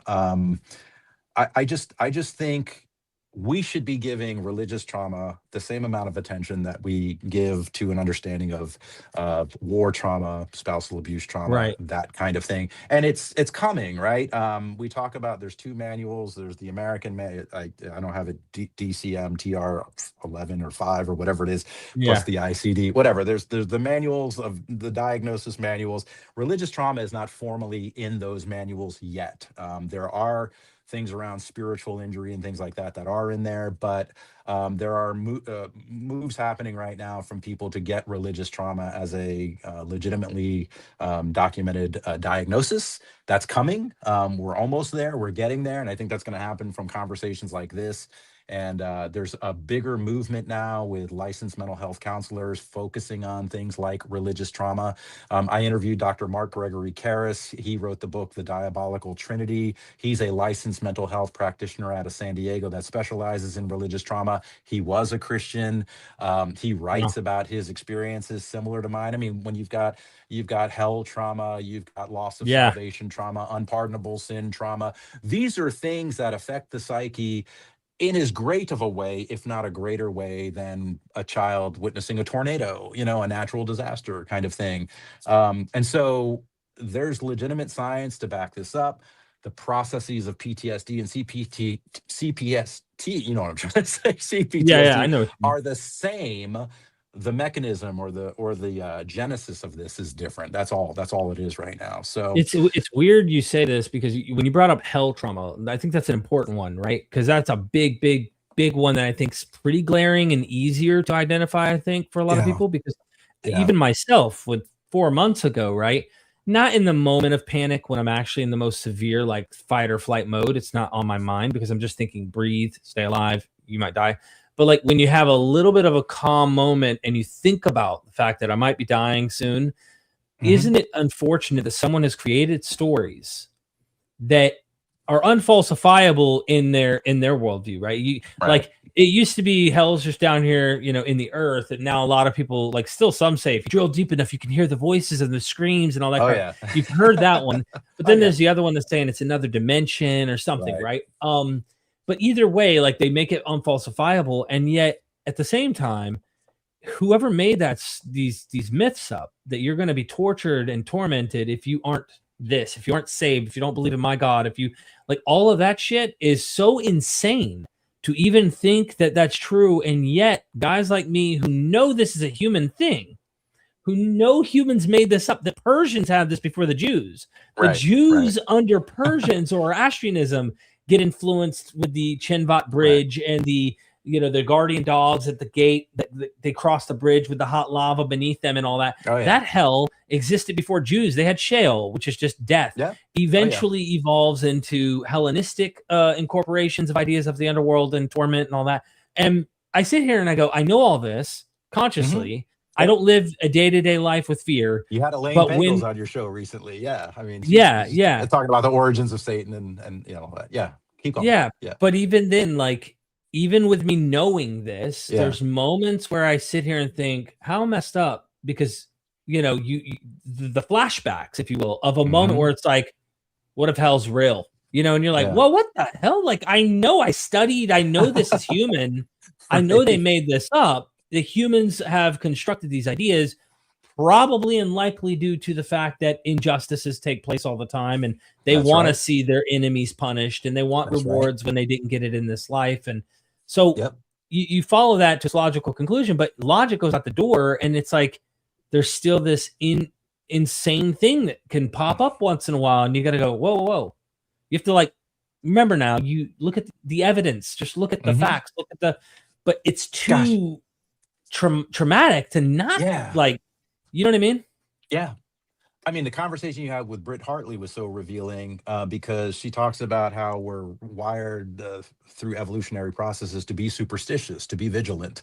And so what you're experiencing is sort of a retreat back to that evolutionary wiring Mhm. of I I should be afraid of this and on my guard of this, because that will help protect me and help keep me going in the right direction. And so it's in some ways it's a natural human instinct to we almost need that fear sometimes. And Christianity uses that fear and leverages that fear for its own agenda. Of course, we know that, but I'm fascinated by the psychology around all this stuff. And once we start to understand it, so what did you do then? What that I think this is important.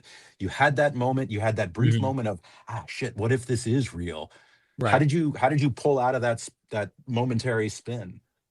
For What did you me, I just just I yeah. play I play the tape back of the facts, but I Yeah. have to, it's Yeah. hard to do at the moment because it's like the story of it is so intense. It's so bad that, like, you're like, whoever made this up is a dub human. Like in my mind. Now maybe they thought natural things caused them to think that Earth had lava inside. Because if you watch a volcano erupt, whatever, Yeah. maybe they had a belief on natural reasons combined with that guy screwed me over his whole life. There's got to be punishment. Justice has got to happen. Okay, cool, whatever. The fact that that is a thing and it's a dogma and it's taught and it's like used to get you to change, to believe my message, Yeah. um that whole thing, there's got to be so much trauma built into that for so many human beings on earth, that they are Yeah. terrified of, like, it makes no sense once you play the tape back. Like, a temporal human primate on a planet made a few boo-boos, and you're going to give him justice served for all eternity. That's why you get this pushback with Kirk Cameron and those guys right now. There's Oh a yeah. Oh yeah. all-out civil war going on Oh, I'm between, watching. yeah, I'm watching. between those who are Yeah. annihilationists. They believe that Yeah. when you die, there's a temporary suffering, but then you're completely done. There's no more suffering after that. You are exterminated from existence. And the other side that says, nah, you're cooking for all Yeah. eternity. And it's like, whose How does insanity? Anyway, yeah. anybody watching that conversation with Kirk Cameron and everybody else fighting with him, how does that not undermine your belief in Christianity when you see the confusion, when you see the dissonance that's created over a subject like hell?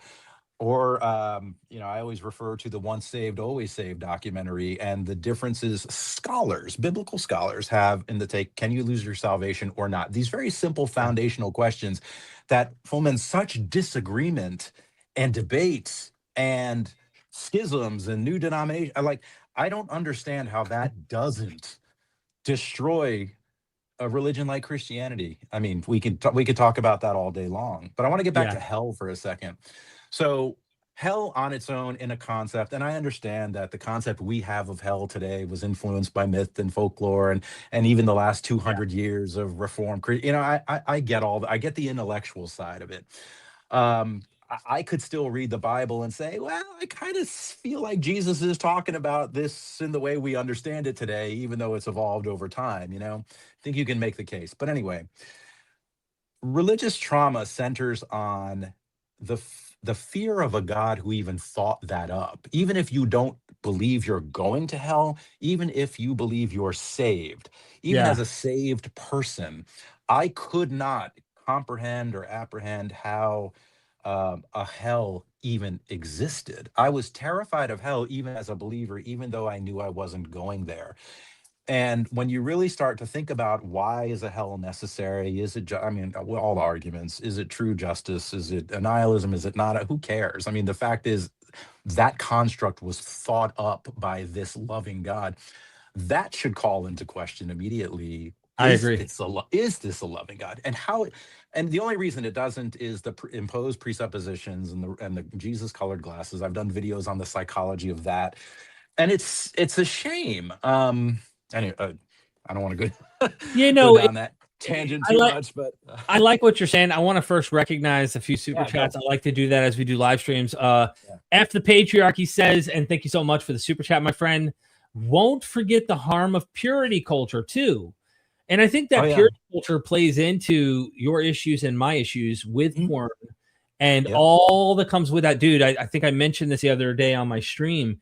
I had already got my girlfriend at the time pregnant. We move from her mom's house. I'm now really about Jesus, right? Again, I'm back into, I got saved again. I'm like totally about it. She's living in my mom and dad's house with me. She's pregnant, and there's a spare bedroom next to me. And I'm going, it's too much of a temptation. We're not married yet. I need to go sleep in this room until we get married so I could do the right thing. And here I am watching my computer, like in Yeah. the room next, and she catches me. I can't remember how, but she catches me. And I'm like, oh, shit. Yeah. And she's like, really? Like, she's right too. Oh She's yeah. like, really? Yeah. Oh Like, yeah. if you're gonna commit a sin, commit it with me, asshole. Like, you know what I mean? And so I'm like it was just so natural to be like, I've been why there. am I doing this? Yeah, it was Yeah. stupid. Yeah. So and by the way, I want to address one more comment she made that I think was really good. She says they hijacked our natural fear response. Yeah. Like, that's Yeah. what this is, like you just Yeah. described.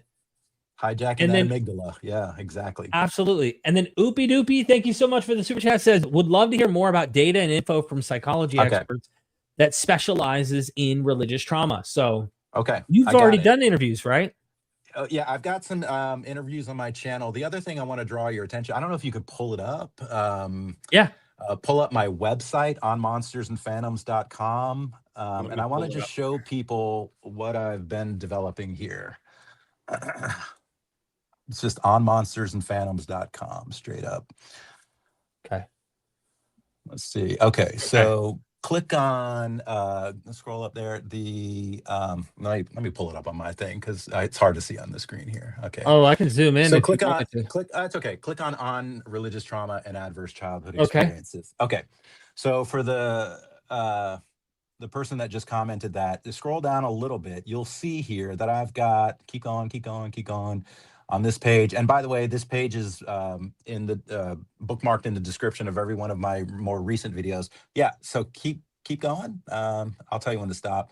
So this is all stuff on adverse childhood experiences and what those are. And then there's my series on religious trauma, which is on my channel. But then if you scroll down just a little bit more, sorry to make you, I should have an anchor You're tag on the fine. top, I know. Right below there, okay, here's a running bibliography for all the resources I use and cite in my videos. So if you're looking for research about religious trauma, what it is, the data around it, and granted, this is still an evolving area of science, okay? So every expert will tell you we don't know enough about this right now, but I've got scholarly article after article, book after book. I'm amassing a bibliography, consider it a literature review on a dissertation of religious trauma, if you will, and all the links to all the articles on all the scholar websites are there, publication websites and stuff. And so it's just a ton of research there that will get you into the data, get you into the psychological research.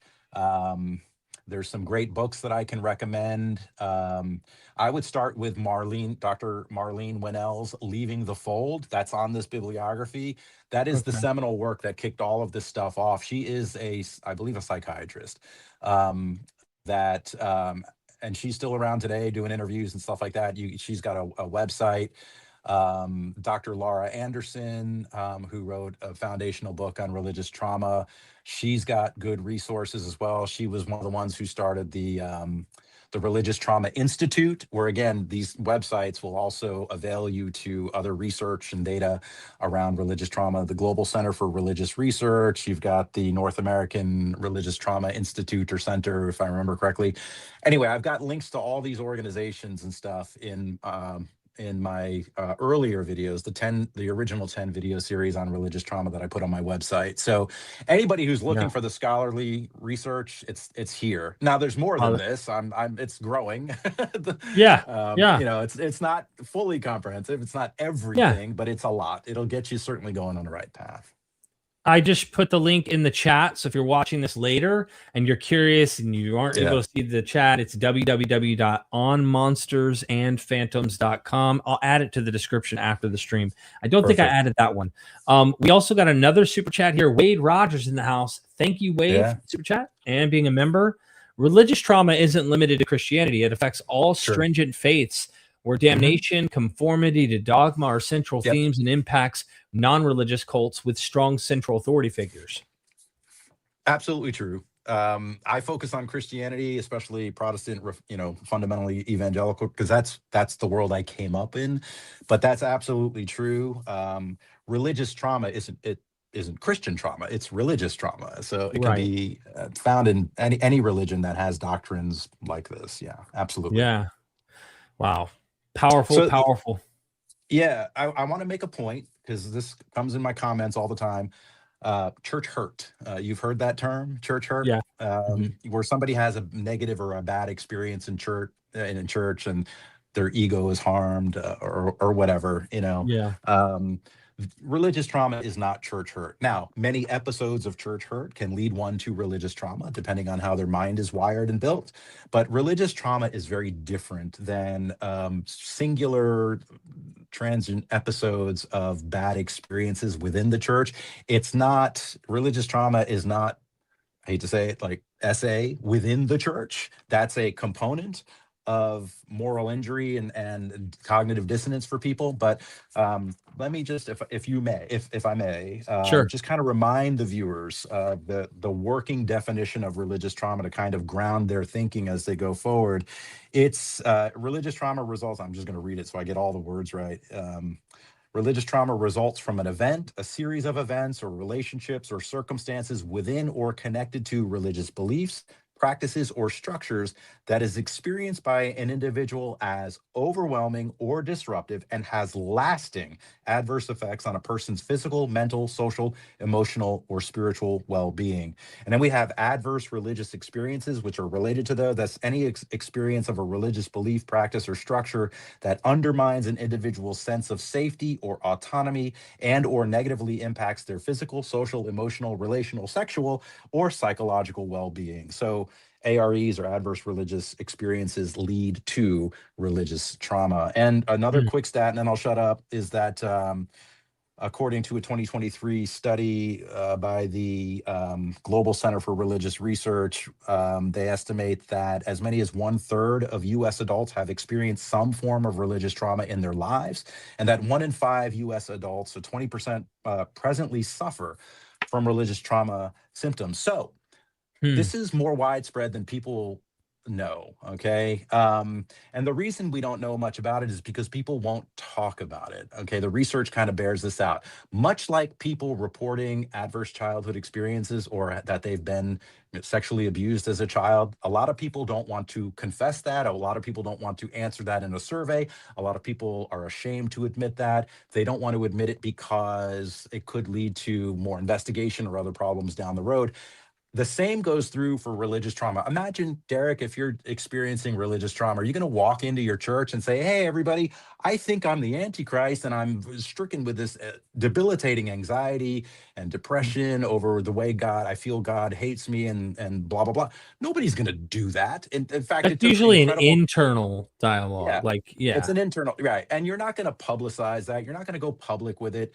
You're maybe not going to tell people. You're going to try to work this out internally, but it's trauma that compounds on top of trauma, because now you feel like you're ashamed that you're having these thoughts. You feel guilty. You feel demon possessed even because you're experiencing something the Bible is telling you shouldn't be experiencing, yet you're experiencing that. Where's God's protection? Why am I having these intrusive thoughts in my mind? Maybe I'm not safe. And it just Yep. spirals downward from there.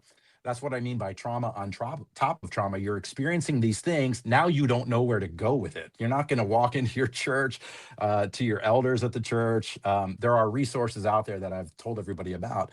But I think this kind of thing is even underreported in our culture.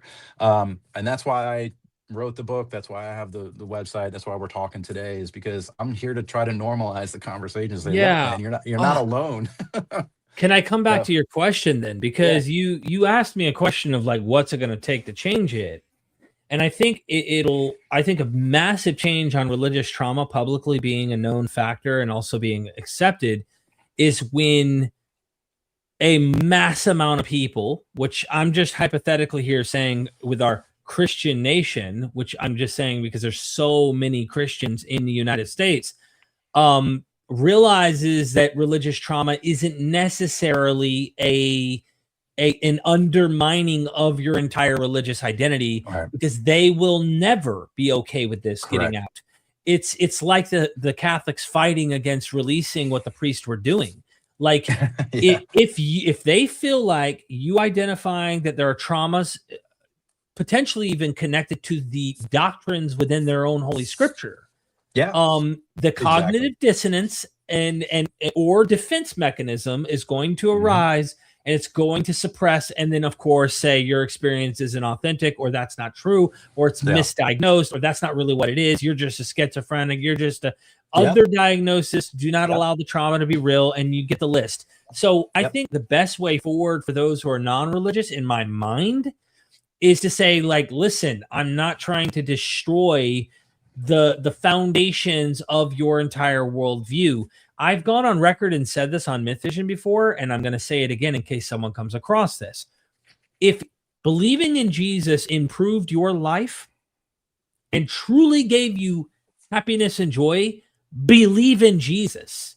If not believing in God, not believing in Jesus led you down a more destructive, unhealthy life, I would rather you believe in something that doesn't do that. So I don't care what you believe, as long as what you believe isn't hurting people and harming people. And if your experience with these doctrines do not cause you trauma, cool. But I also am not a fan of the proselytizing and forcing it down people's throats. Keep that shit in your house. Keep it in your private, whatever. But like, it's really for those like you and I who may be OCD, who may have something that we haven't been diagnosed with, that makes us so hyper focused that we can relate to Paul. We can relate to those radical martyrs in the 1st and 2nd and 3rd century who are so obsessive that we the flagellants and the aesthetics too. And so we look at them and we go, you're lukewarm, man. You're not taking this literally seriously. Just read your fathers. I mean, Ignatius's letter to the Romans is one of the most insane letters I've ever read from a Christian. And if you just go on Google, type in, I mean, look, I might as well do this while we're live right here. Yeah, let's do it. Ignatius, just look at this. And he is like a very important father figure, especially in like high, Orthodox type churches. I'm going to zoom in a little here. Look at this, right? The epistle of Ignatius to the Romans. Now, whether he wrote this or not, some critical scholars are questioning. But look at the chapter headings. As a prisoner, I hope to see you, right? He's being persecuted. He's a martyr, right? He's wanting to be a martyr for Christ. Chapter 2, do not save me from martyrdom. He wants to die. Chapter 3, pray rather that I may attain to martyrdom. And he's asking them not to get involved. If you read this letter, he's like, don't try to stop it. Do not try to save my life. I need to go to Christ. I need to be attain pretty much to God. He calls it attain to God in the English translation.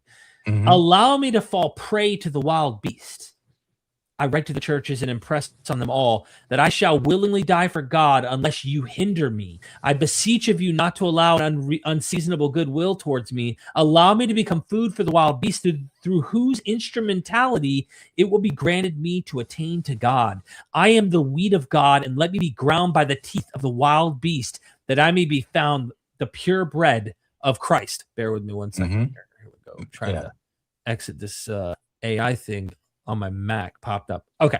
Yeah. So he says, I am the purebred of Christ, that I may be found the purebred of Christ. Rather entice the wild beast, then may become my tomb, and may leave nothing of my body, so that when I have fallen asleep in death, I may be no trouble to anyone. Then shall I truly be a disciple of Christ, when the world shall not see so much as my body. Entreat Christ for me. Now look at the next chapter heading. Mm-hmm. I desire to die. Yeah.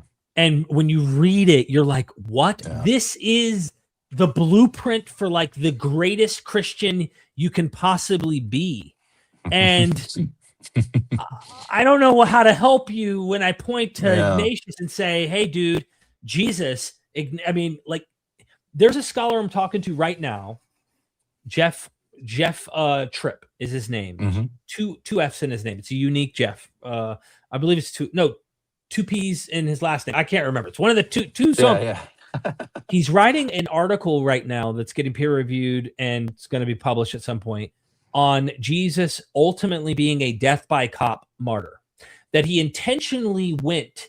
The goal was to become crushed, okay, by the Jews, Jewish authorities, Romans, whatever. And he plays into the narrative itself and says, if you just read it at face value, this guy like goes to his death intentionally. He wants to die, right? So he's writing an article like that.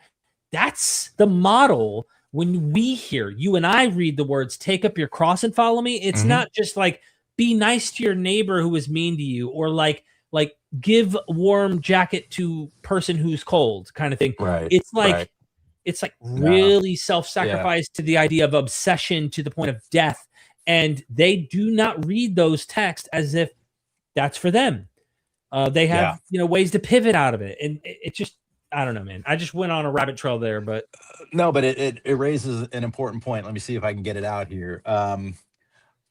I contend that, first of all, no non-Christian experiences religious trauma. So that's one thing I always say to push back to people. Is like, I wouldn't, if I didn't really believe, if I wasn't really saved, if I didn't believe I was a Christian, I wouldn't be experiencing all this. And so that's point number one. The other thing is, to your point, my argument is that we experience religious trauma commensurate inversely with the depth of love, or maybe it's, I don't know if it's inversely, but with the depth of love and obedience and desire we had for Christ. In other words, you've heard the expression before. What is it? The greater the love, the harder the fall. I don't know if I'm saying it exactly right, but that. So for somebody like Ignatius, right? That's who we just read. Yeah. And when you read Paul in the scriptures, I would rather be dead. I would rather, but it's more important for me to be alive right now for all of you. But man, I just wish I could be dead right now to be with Christ.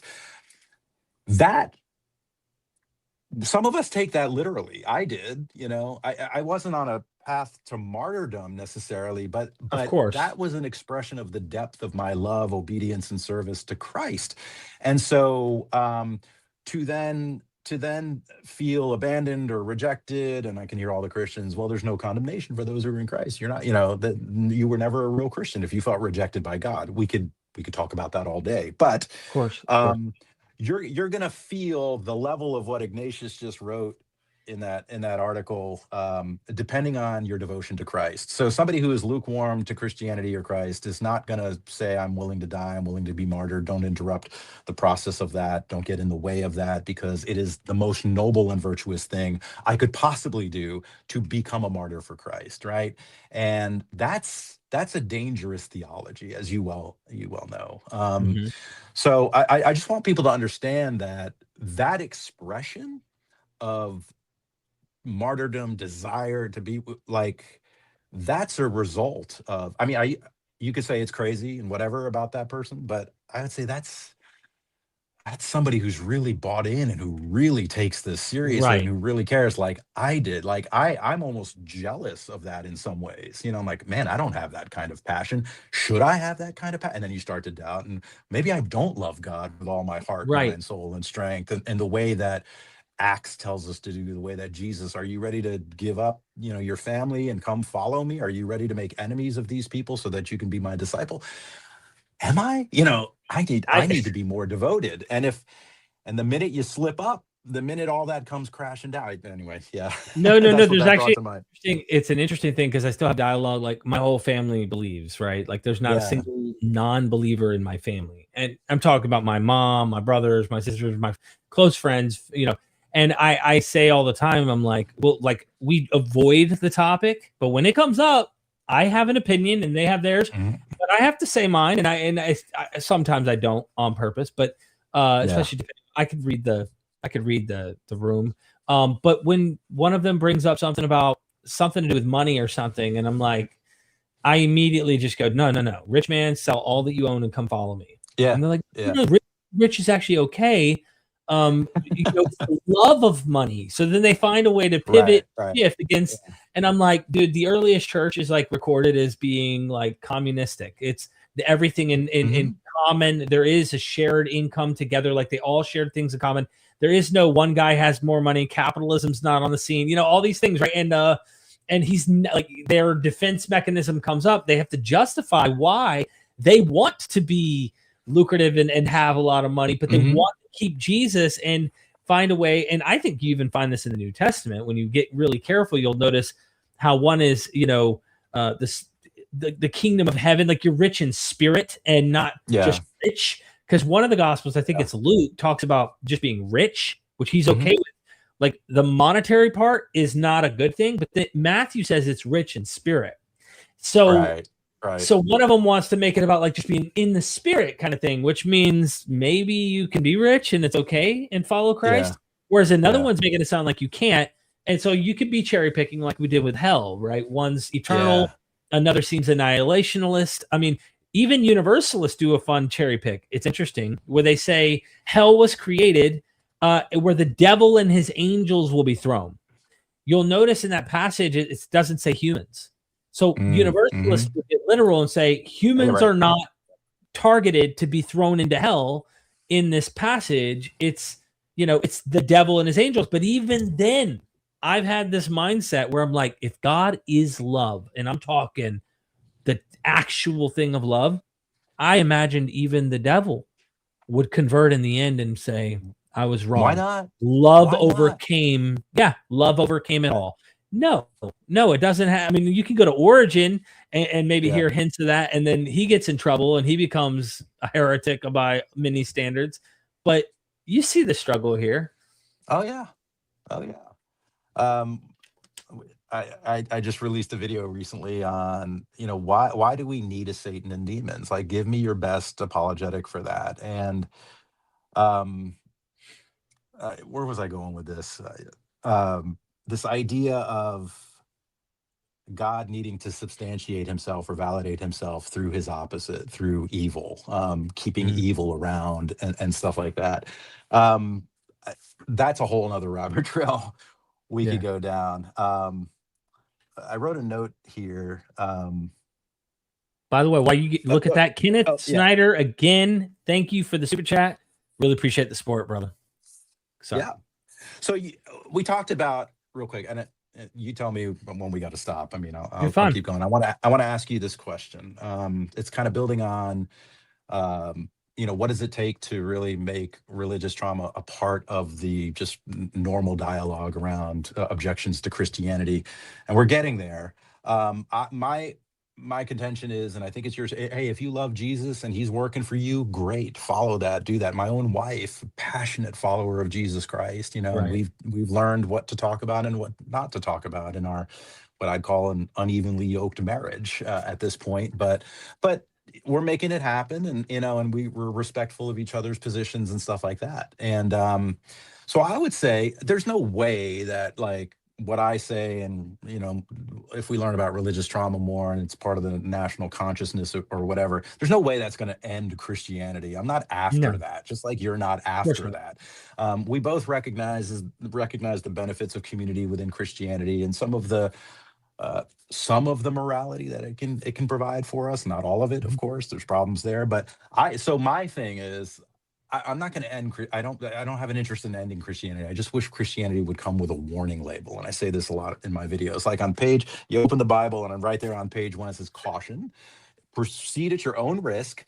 this can and does cause trauma for some. We know why. Here's a link to, some science and that tells us why. So you're on your own as you navigate this narrative here. You may not come out of this either alive or unscathed. It can cause irrevocable damage. It's like a cigarette label, right? Or a warning on a cigarette package. Like, look, you can do this. Just know it may cause cancer and kill you eventually. And so if we can get to that place, I'm not even optimistic that we can get there in my lifetime, but if we can just get to a place where the conversation is, yeah, Christianity can be good, but we also know how harmful it can be. Like, even imagine it preached from church pulpits. Hey, welcome everybody. Just to let you know, this may not be for you, based on if you've had adverse childhood experiences, if you have a melancholic temperament, if you're this type of Enneagram, or, whatever. Just know that this may not be helpful for you, no matter how we spin it, no matter how many Jesus loves you we put on this. So if it could come with a warning label in some way, shape, or form. I did a video on, should we regulate Christianity as an agathocacological thing that has both good and bad properties, like nuclear technology or something like that? Can we use that as a method or formula to say Christianity should be regulated because it does good things, but it also causes great harm to people? What's your thought on that? Like, yeah, I have a thought. It's an optimistic thought, and I don't expect it to erupt in reality. Of course, the only thing that how do we get to a place? Yeah, go ahead. Sorry. Only one thing came to my mind. It was I think the number one thing that came to my mind was, you got to start inside. They're not going to listen to the skeptic and the atheist and the agnostic. You've already pigeonholed them. You've already poisoned the well just by the name. Right. They can't hear you. What? You're wrong. Devil, demon, God. You're not on God's side. So what you need is really more science, more education, and you need more seminaries. I think you need more people who are going to be trained up to be like shepherds of flocks, who have a noble cause, to understand that individuals have different personalities, have different experiences in the world. And when they identify someone in the church, first of all, the teaching needs to be, tailored in a way that I think avoids some of these extremely toxic forms, by educating the people who are teaching it in the pulpits. But then number two is helping that person be able to identify people who are members who may start to have these kind of behaviors and issues, so that they can counsel and even encourage them to get medical help if something does come up. But again, I think the responsibility is going to come on the person who's going to have to be the one teaching this material. And if they don't know, they're just going to keep recycling the same old fight and argument that the Catholic Church, the Reformers have been having for 500 years now, and hell and annihilation. And it's all of that shit's terrible. It's right there. You just go on YouTube, you can see all these Christians losing their minds, with Kirk Cameron defending himself. I think he's a sincere dude. I think he really believes this, and he's being persuaded that he thinks this all-loving God seems a bit incompatible with these ideas. So I think it's going to take Christians in Christianity to get educated. Yeah. Not by a Christopher Hitchens or a Richard Dawkins or someone, but in their own world, to let them start to change from the inside. That's my opinion.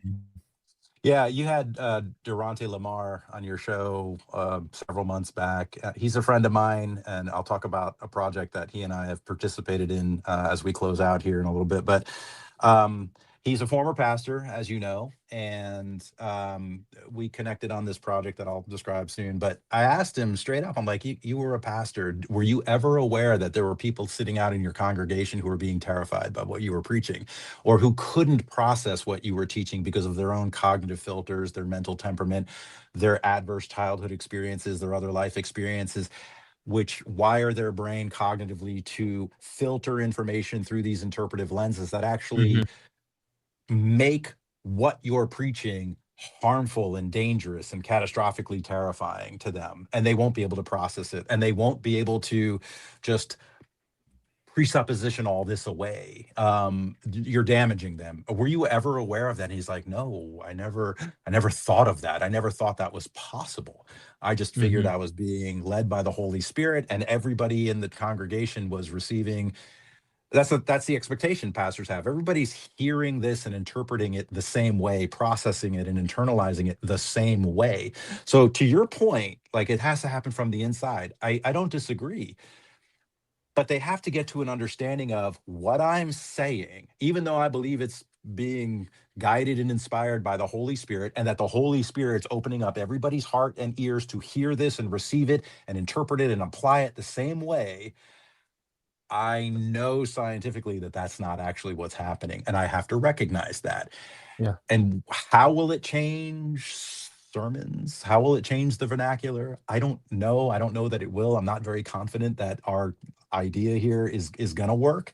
I don't know how to make that work. I mean, But think of an yeah, analogy of like a bar. Okay. I don't yeah. know why this comes to mind, but you go to a bar. Let's go with it. I mean, I've been to many bars, so you go to a bar and you start drinking, and there's 20 of us, hanging out, the jukebox jamming. We're enjoying, getting a buzz, and there's like 2 out of the 20 people who are belligerent. One of them's literally passed out. He's drank way too much. He wakes up occasionally to throw more money on the. At some point, the bartender has to be responsible enough to go, "Hey, listen, Yeah. you've crossed the line. You need to take care of your health. This is too much." There needs to be something to where there's an awareness on who's attending your church, and that responsibility needs to be on the people who are Yeah. giving a message that has a warning that could potentially lead in a dangerous path. Because I didn't have anyone go, "Hey, listen, this may or may not be true. This is just what," or, "Hey, listen, some people don't believe in what I'm about to tell you. Some do, but this is in our book, so we're going to tell you what this idea was back here.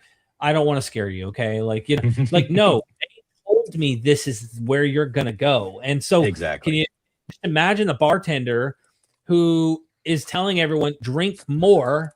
I make more money when you drink more, buy more of my alcohol, and try to get more than the average drinker to become so intoxicated. Like, it's like, no, this can be dangerous. And I think that's the analogy that comes to mind. It's probably a bad one. It falls apart at some point, but well, if we critically examine anything, it'll fall. But no, I think that's a fair analogy and a good one and a powerful one. But it raises this idea of, there's no diagnostic tool that a believer has to fill out. There's no assessment tool.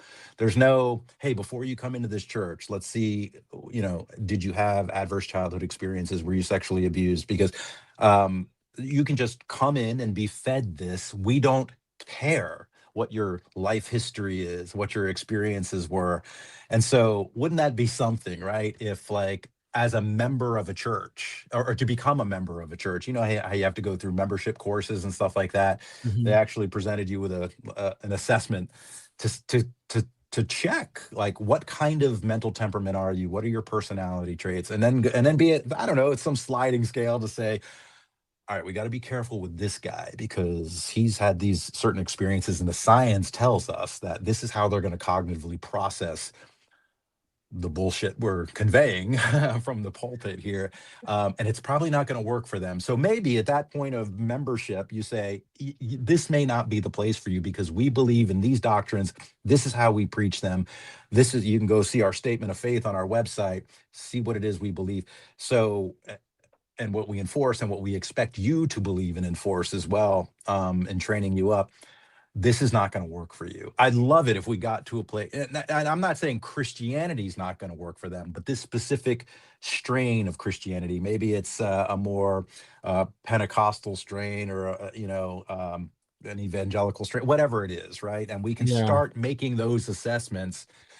I don't know, Derek. I don't think there's enough. I think there's there's not enough restraints on religion, especially in the United States. And we've seen this problem with Scientology. So when members of Scientology are trying to escape, because there's so many religious freedoms, the freedoms are so, like, they have so much liberty that a lot of cult-like environments, such as Scientology or Jehovah's Witnesses, they're very high control versions. They get away with way more. And there's investigations they're trying to make, but they can't infiltrate because the outsiders aren't welcome in a lot, and the insiders aren't welcome out. And that what you just described, I mean, there's some laws, right, that come to prohibit some of this. And so it's like, I don't know. I just feel like educating, and hoping that seminaries would help people at the end of the day, I think anyone who does a deep dive will realize that, especially if you take the critical approach, which seminarians should, they should be aware that there are conflicting voices in this material, and like, let's go with the nicest one. The problem is they have the creeds and they have the fathers and they have the tradition, and then it's like, oh, so you need that baggage. You need to tell people eternal conscious torment, or even a form of punishment and suffering will happen, but then extinction will happen. Why don't you just go with the origin, man? Find a great father that goes way back, who allegorizes and finds excuses, sees that there's problems, like, and says everyone will be in the end with God. Like, like, come up with something pretty. Be like Joel Osteen. I mean, he's rich. Don't you want to be rich? You know what I mean? Like, yeah, I mean, progressive Christianity, process theology, these types of terms, a more liberal version of Christianity. I mean, they're palatable because, to the fundamentalist Christian, they're the devil's work, of course, but they're palatable to people because they, I think, avoid some of the cognitive dissonance, some of the mental harm, the moral injury that comes along with some of these other strands of Christianity. And that's why they're becoming successful. So, I like to ask the question, wave your magic wand, in 100 years from now, where are we going to be? Where should we be with this? I don't quite know how to answer that. I think like I said, if we had a warning label, if we had some kind of assessment tool for people to, is this the right religion or the right strain of the religion for you? I mean, if we get to those places, maybe some of the more fundamentalist, conservative strains of Christianity sort of fall back a little bit. I don't know. I don't know. I don't even know what kind of society would we be if that happens. I know that's something you and Britt talked about. That's a fun thought experiment. If we were all atheists, what would we be? I don't have quite the fears that some people do around that, but I get why they would ask the question. Yeah, she hit me with a question that was like, do you think that humans should have rituals and kind of like believe in or have a magical thinking? And but then also hit me with things that I do think too. I mean, I think both. I do think both in a way. And what I mean by that is like, I know that there's a gradual process, and I know she knows that she can point out there's some flaws with that original one, because there's going to be harmful magical thinking that's involved. But of course, I'd be against that. But then I'd also be probably, if we can't do it overnight, and that's kind of my point. Is like, it's a tug of war. It's a trick question. It's a trick question, because it's like both of them you empathize. But even I think we're pattern creatures. That's not going to change.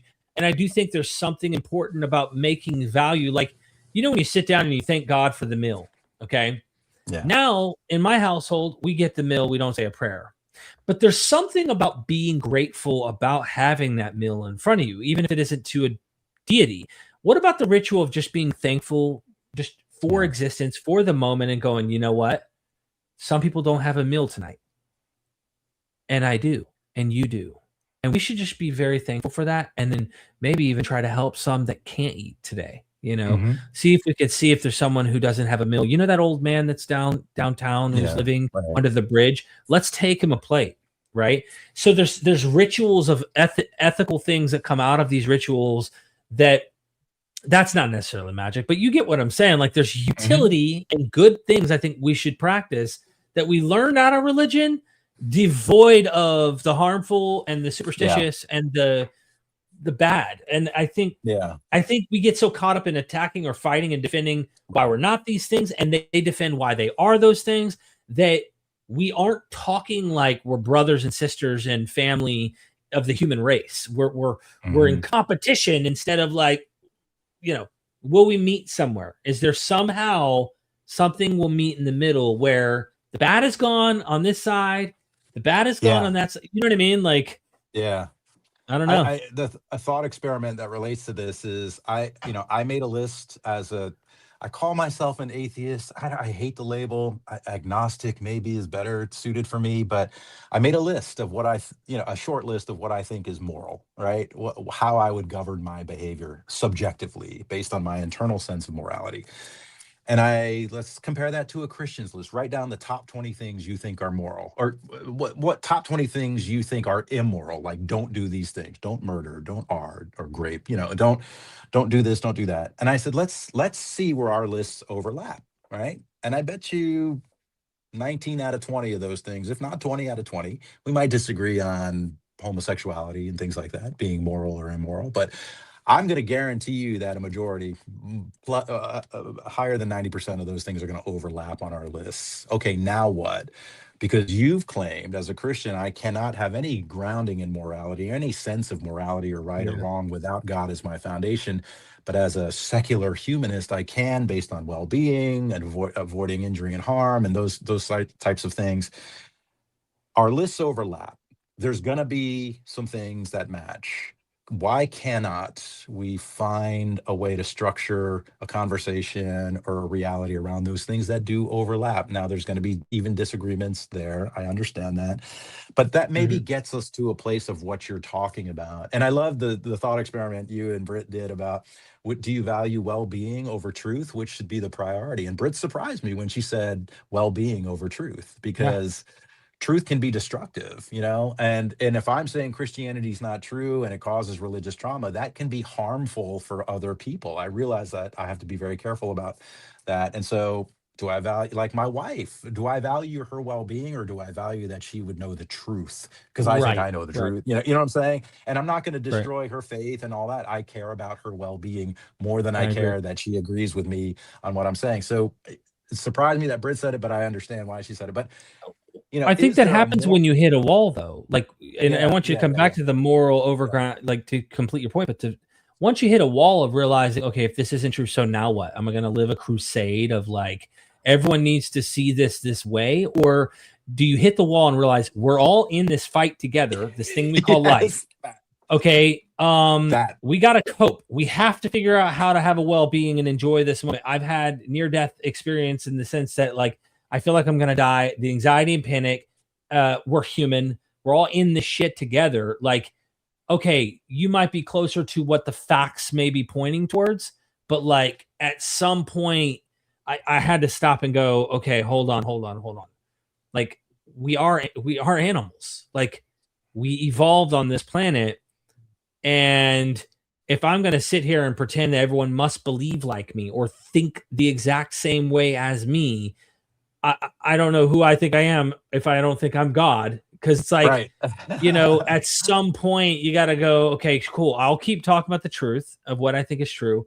But like, Hmm. grant that people need to have that liberty to go, well, I don't think that conclusion. I think there is a God, but I'm not a Christian or whatever it might be. They have their own view, or they are a Christian and they're just not, they disagree with certain fundamental doctrines.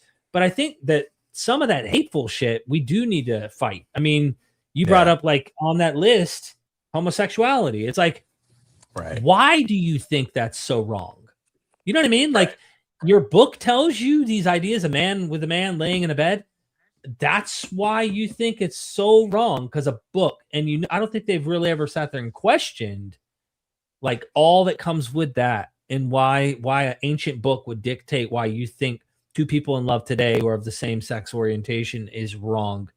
I don't think they really peeled it back. Once I deconverted, I was like, it was not a thing I lived and grew up around. It wasn't common in my household, like around my household. But like once I deconverted, I was like, man, like my world is not the world. Hmm. I don't know if that makes sense, but like It you does. get a Absolutely. way bigger picture. You know what I'm saying? Yeah. And we have to guard against that as people doing the work that we're doing. You have a platform. I have a teeny tiny little platform. Hopefully it's growing as we We're trying speak, to grow but it. Yeah. but we have to be careful in that message. And that's another thing I love about Brit, not to keep bringing up Brit Hartley, but I No, it's love, and fine. Durante does this too, but how they focus on, okay, what happens after deconstruction? What kind of worldview are we constructing for ourselves? What kind of world are we constructing for ourselves in relation to other people? And so, yeah, I'm not interested in fighting Christians. I know it might seem like that in some of my videos, and some Christians take it that way. I'm interested in reducing harm. I'm Yeah. interested in the 1 out of 5 people that is currently going through religious trauma, and that's 20% of believers. The 20% of believers are being traumatized right now without anybody knowing it. I'm interested in providing an outlet for them where they can go, wait a minute, somebody knows what this is like, somebody understands this, and providing a way to say it's okay to ask your questions here, to experience your doubt here. This is what we talk about on this channel. You know, I'm not here to tell you what's right or what's wrong. I can tell you what experientially has proven disbeneficial to me and harmful for me. I can't tell you there's no God. I don't believe that. I don't believe that there is. I don't believe that there isn't. So, you know,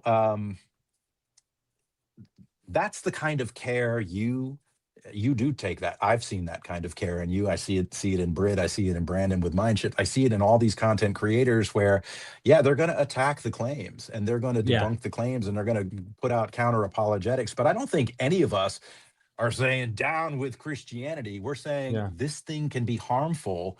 This thing can lead people astray. It can also lead people into a glorious life. I love William Lane Craig. I experienced a life more glorious and more rich. And I'm like, great, man. But some people don't. And there's reasons why. And I want you, William Lane Craig, to understand the reasons why, so that when you make a claim like that, you follow it up with, but I know some people don't. I sound more like Bill Clinton than I do William Lane Craig. But anyway, my point is, that's the kind of narrative that I would hope pastors, theists, apologists would come to start to embrace, to say, it can be wonderful, but it can also be harmful, and here's why. And it's okay, you know. But if they do that, they're undermining the truth claims and the truth value of the proposition. So here we are. That's why I don't. That's why this is not an easy thing for impossible. me. I'm just going to be the best human I know how by treating everyone with kindness as much as I humanly can. As long as I'm being treated fairly, I'll do the best I know how. Right? Obviously, I have no reason to try to be a bully or try to hurt people. But I will say that's why I feel the tension, is because they believe this is historical fact. And you could just read it and just know, like, you could just, the evidence is right there. And you are denying the evidence, Derek. And it's like, once you've done that, I have something I can actually tangibly test and look at and go, sorry, data doesn't point in the direction you think it does. It points in the other way. If you want to say I have faith, well, now we need to talk about what faith is, because that's different than I have fact. I have a historical anchored evidence claim that I can make that is so convincing. No. You have faith. Cool. I won't touch your childlike faith that you have. This, like, it gives me hope. It gives me purpose. It gives me drive. It gives me meaning. I don't want to touch that. Personally, I have no interest in touching that. I'm much more interested in the people who are weaponizing it, using it as a tool to try and not only, legislate, as Britt said yesterday, but also those who are using it and are being taught the crap that leads to trauma, the stuff that makes me feel like I'm trapped in a flesh suit of evil, and I am evil, and my good is bad. Like, my good is filthy rags in the presence of a holy God, and I am not worthy. The only thing, and I used to say this, I actually had a plaque. My wife probably has it somewhere in this house in her office. Something like, I am a sinner and nothing. I am a sinner and nothing at all, and Christ is my savior, my all in all. Yeah. That's literally, I have a plaque that says, I am a sinner and nothing at all, and Christ is my savior, my all in all. Yeah. That was my motto. I am nothing. I am filthy. I am dirty. I am worthless. Those were the terms, but if not for the Spirit of Christ in me that makes me a child of God, it's almost like Paul talking about one and born in an untimely manner, yet here I am, like, that was me, and that was toxic. That was horrible. You know what I mean? And the logical inconsistency that erupts there is that even with Jesus's Spirit occupying you, you still are worthless and useless. And it is only Christ in you that God sees at that moment, right? And it's so what you don't gain anything but Christ and his supposed perfection.